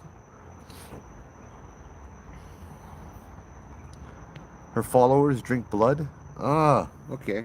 Hence, once again, Indiana Jones. Temple of Doom. I can imagine how that looked in the 1980s to the American public. That's funny. Oh, goodness.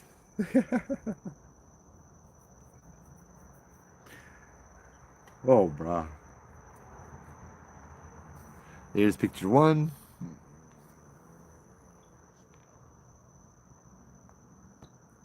And picture two. Come on. Picture two. And picture one.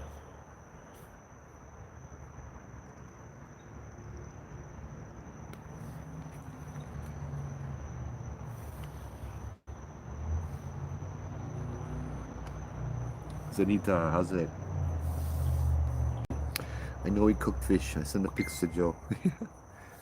Somebody went message? Oh, you sending.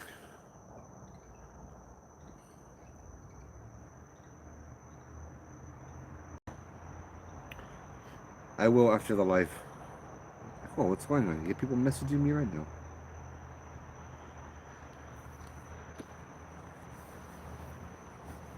It's a ritual. It's only Kali sects of Shivites. They do that to consume the chaos of the world. I don't think I would. I mean, I'd rather pray to consume the chaos of the world instead of eating blood. But, to each their own, I guess. Then again, I'm Catholic and we eat the body and we drink the blood of Christ. So I guess that's, yeah. Not much different, huh?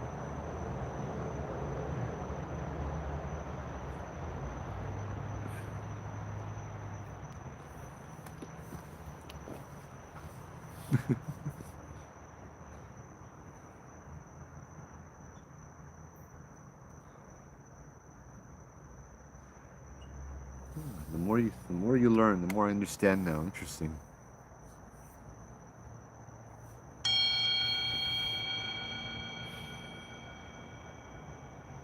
Oh, last week this thing we had like a whole half an hour, 45 minutes, and she never did nothing. Hey, it's the American flag.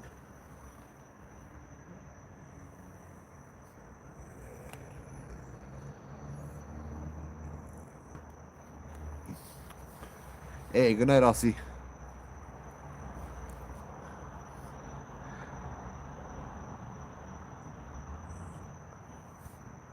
I had a dream this week about an evil temple, and everyone in it was tweaking their faces. It was a real LSD trip. Oh man! So the faces part reminds me of a story my mom had in Hilo when she lived there when she was like in her 20s. On the second floor of her house, she looked outside and saw out on the window a whole bunch of faces, a whole bunch of just blank, genderless, raceless faces staring at her from the window. And she didn't know what it was, and it freaked her out. But it was the the ancestors, right? Which is really funny because Bishop Museum has a display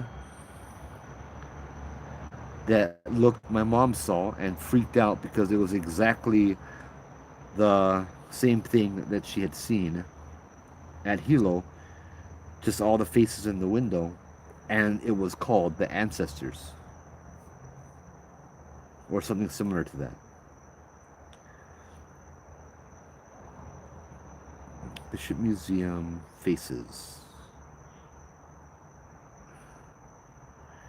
exhibit.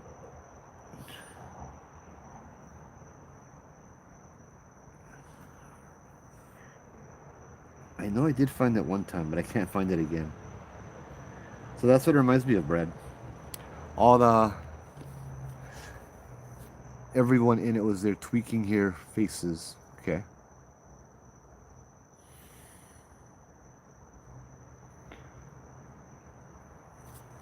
Oh, thank you for all the likes.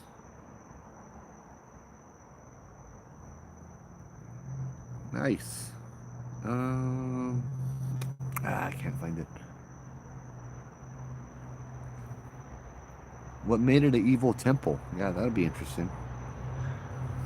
But even looking at this and thinking of just seeing this picture, what if, and telling people this is Kalima and her followers drink blood, you would automatically think it's something demonic and satanic and bad and that kind of stuff, but it's actually not.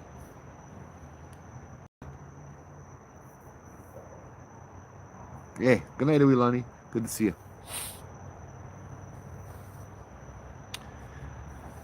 The faces at ground zero in a hotel window 911. Okay. 911. Let me see. Faces at ground zero.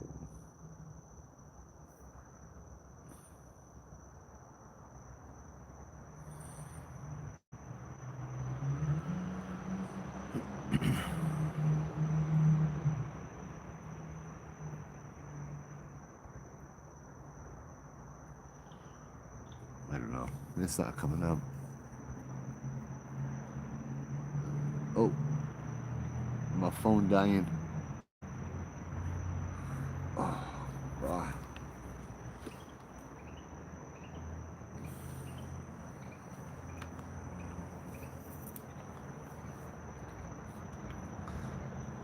I'm glad I got to feed the bugs tonight at the very least.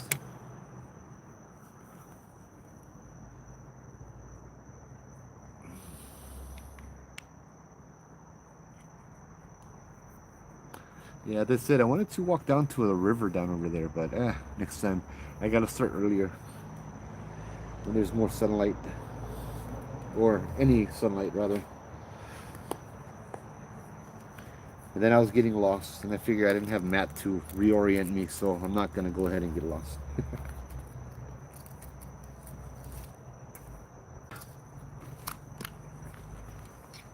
I'm not getting into that again.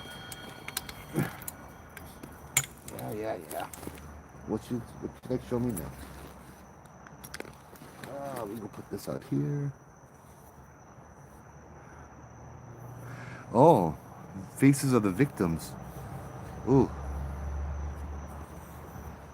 So not like featureless. They're more in pain kind of thing and scared and having emotions. Is what I would guess. The faces. Mm.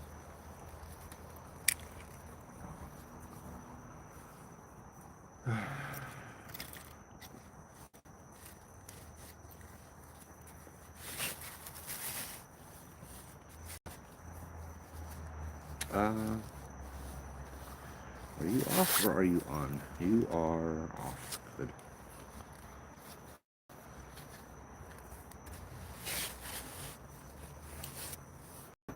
Yeah, I would say that dreams are just messages, but whether or not you're going to receive the messages is totally up to you. It's not I don't know about fate unless it's something that's been proven to happen to you in the past. Messages are simply that, messages, and they could be from anybody, and it could be a lot of different things. Don't think too much about it, my brother. You know.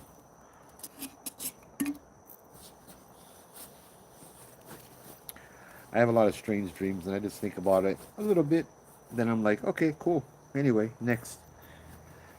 I've done that whole thinking about it too much thing.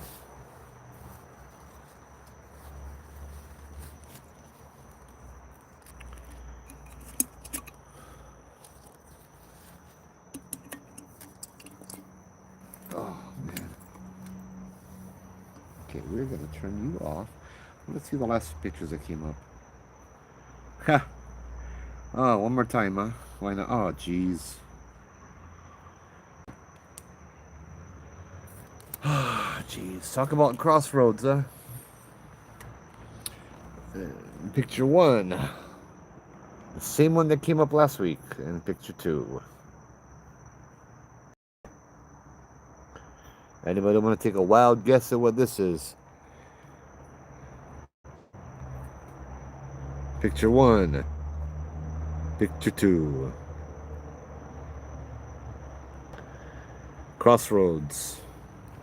Choices to make. Yeah. Alright, alright, alright. I understand.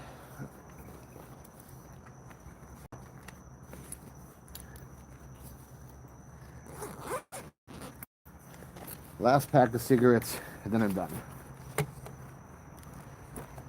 Which means maybe no live next week, because I'm going to be grumpy as shit. We'll see.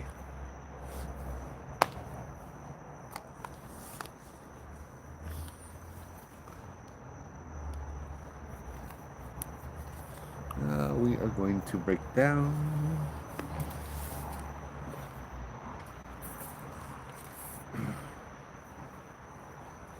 Bruh. Bruh, why? How are there still bugs here?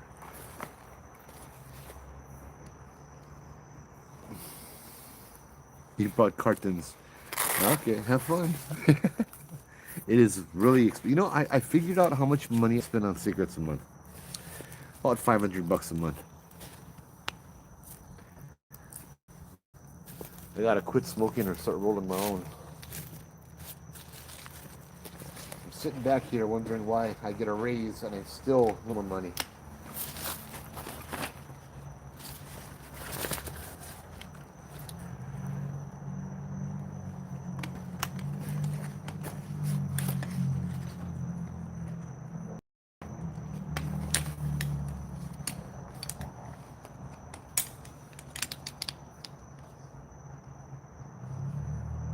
Okay, there we go.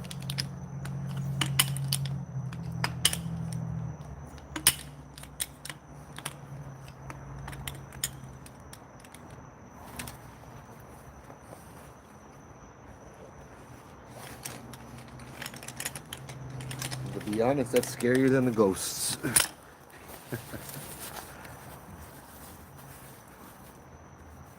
3 times got up for a restroom and right back into the same dream. Interesting. Huh.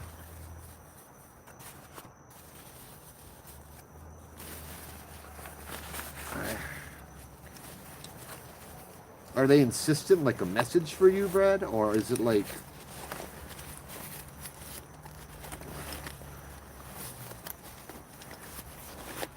In my experience, things will try to harass you in your dreams because that's the easiest way to get to you, yeah? If it feels urgent and important, I wait for somebody to tell me. Or I wait for other signs of other than dreams. I don't rely on my dreams too much.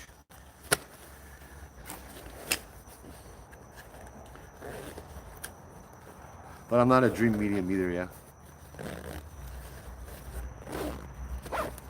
So I don't really get messages in my dreams, or so I think I don't, but yeah. Maybe I do and I don't remember them.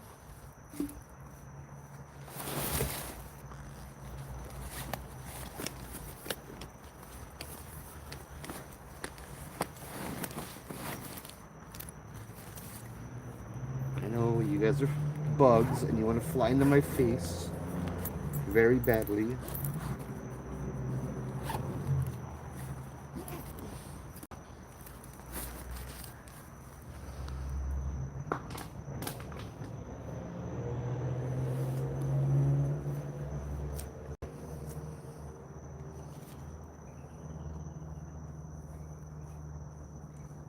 I just get a text message?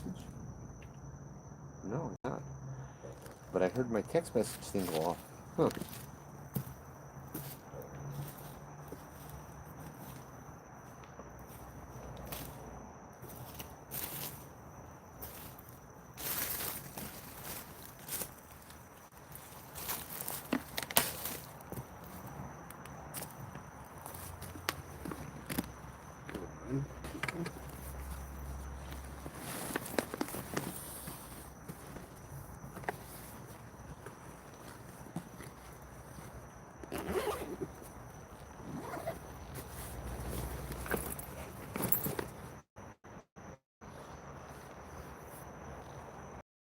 Yep. Turn you off.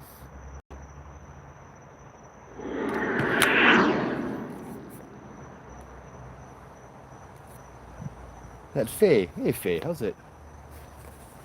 Yep. Yeah, we'll close you. I don't need you right now.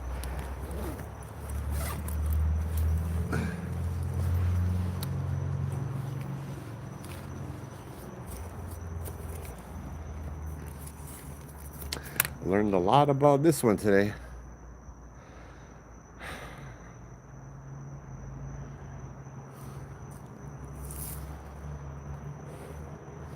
Well, aloha. Hello. Thank you for putting up with me while we are here, letting me be here tonight, and learn as much as I have. Man, there's a lot to reflect on.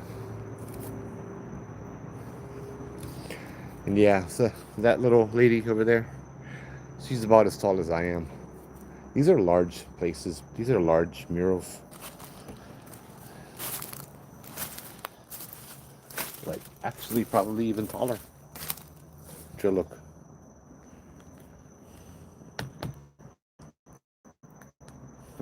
Turn you on. Flip you around. Ooh, there we go. See? I come up to this lady's arm.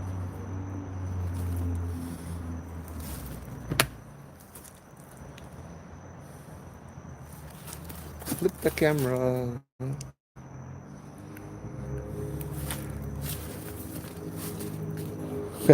That's how tall I am. That's amazing. I come up to her freaking arm. Pictures. It looks so much smaller in pictures. I come up to her arm, to her little arm thing over there. That's crazy.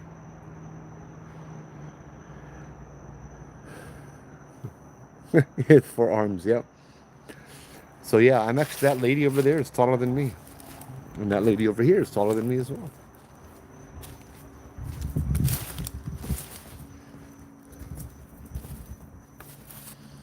I wonder what this place would look like dug out. Somebody were to come and just excavate all the dirt out of here. That'd be cool. So I was wrong. This is not... Is this Kali? I've always seen Shiva as a guy. But, I mean as a girl. But it's been telling me now that Shiva's a guy?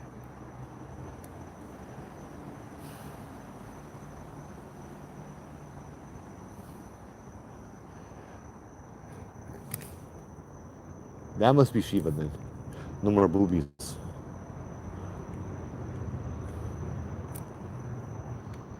Get abs.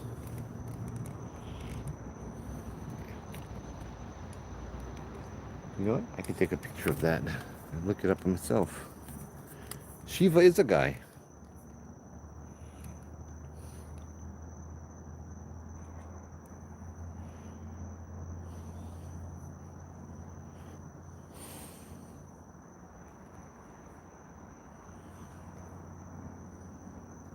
Come on.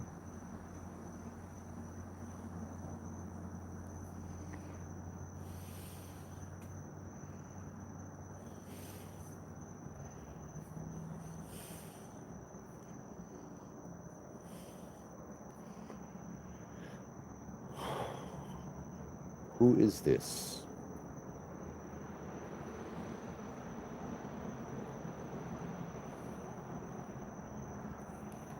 Kali is a female incarnation of Shiva. Okay. Okay, they're all sexless. Hey, porno vibes. How's it?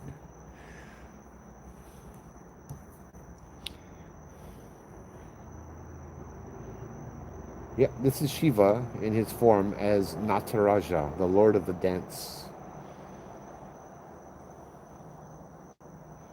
Performing the cosmic dance known as Tandava, several traditional iconic elements are visible. The demon Aparsmara, Shiva is shown stepping on a small dark-skinned figure who represents the demon of ignorance.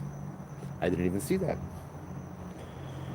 And forgetfulness. He's depicted with 4 arms holding a trident and a small drum.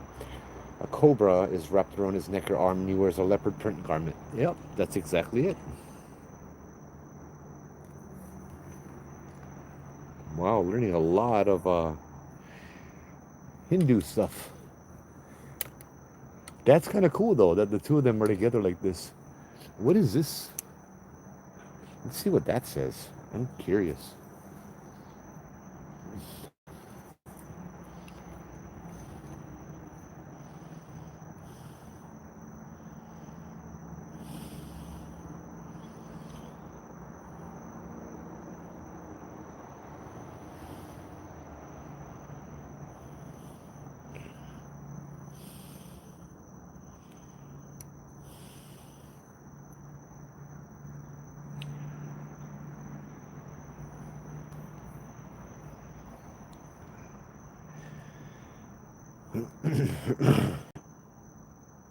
Artist is known as Oera. Archway is decorated with a crown motif and the word Oera highlighted and vibrant.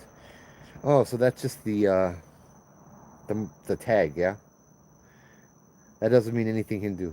That's just the artist's tag. Okay. I wonder if Oera comes and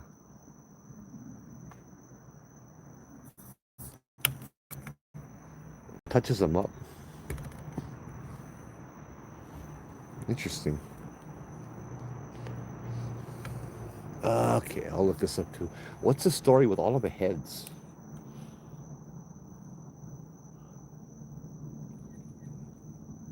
What is the story with all the heads? Google Lens. Thank you, Google Lens. You are awesome.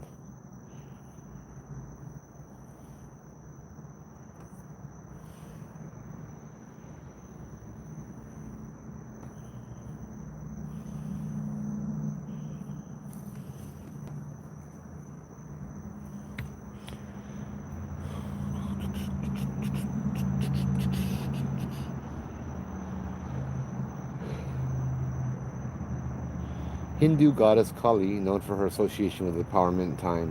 She's shown with blue skin, holding a severed head, and wearing a necklace of skulls, symbolizing her fierce nature and role as a slayer of demons. That's it. I guess those are what skulls look like before they're.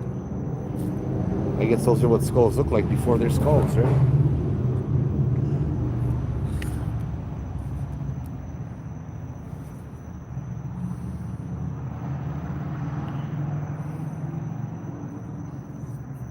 I'm not sure who this Orea is. Oira. There's a statue of Shiva? Okay. Interesting. This is a Nu'uanu, Alyssa. Or Alice Saito? Alice?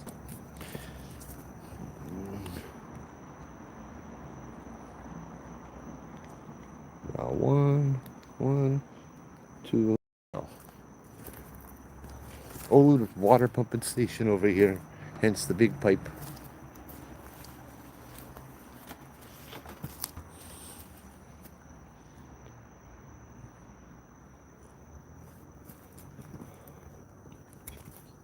And then, yeah.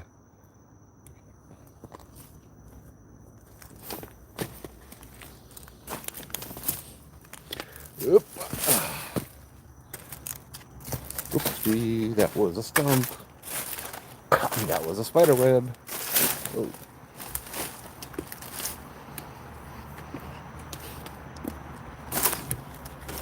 We go this way.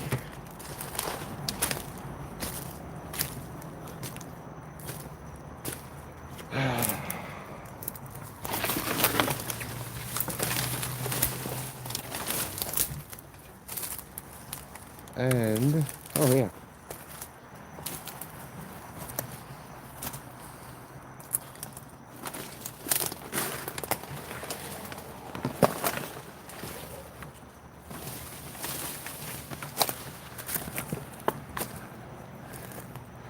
Very close to the road, huh?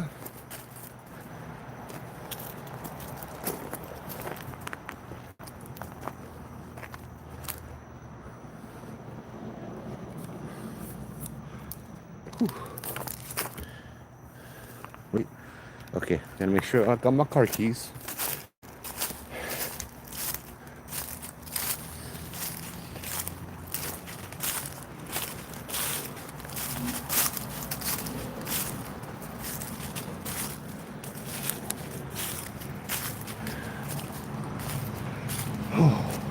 And we're out. And I'm safe from ghosts and chronics.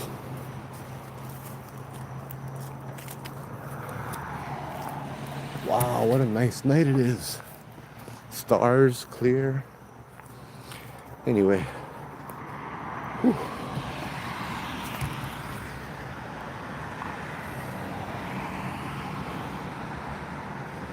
Okay.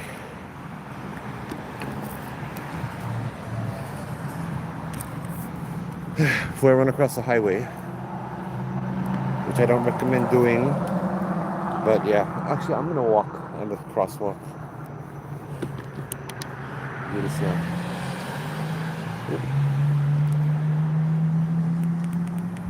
There we go. Whoa. All right, guys. Thank you guys for joining me. Have a great night. Have a great weekend. You guys are having a conversation, so I'm gonna walk across the street and I'll keep you guys on because you guys are having a cool conversation. I'm enjoying reading.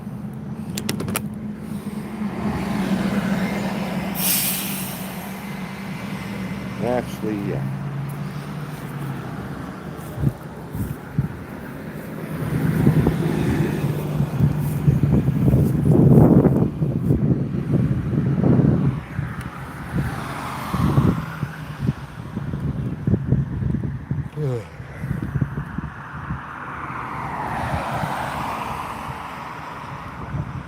Yeah.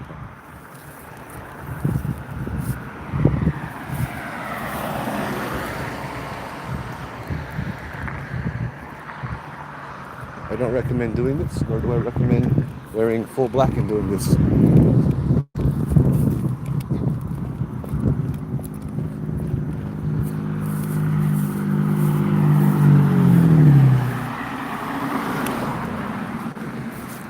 So, yeah, boom.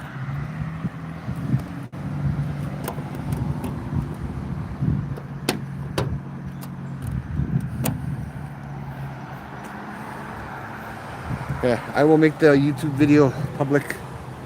But yeah, once again, I see you guys later. Have a good night, good weekend, and I'm gonna cut it in about a minute. So take care, guys.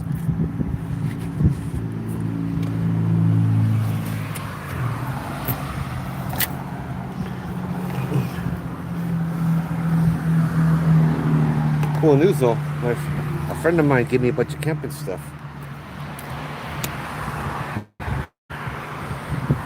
So I'm hoping that camping is in the future for this summer. That'll be a lot of fun. Lots of camping stuff.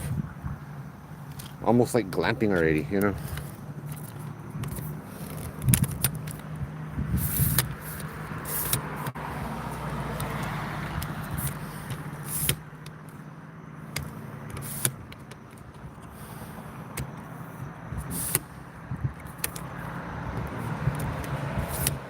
All right, I'm out, guys. Have a good one. Aloha.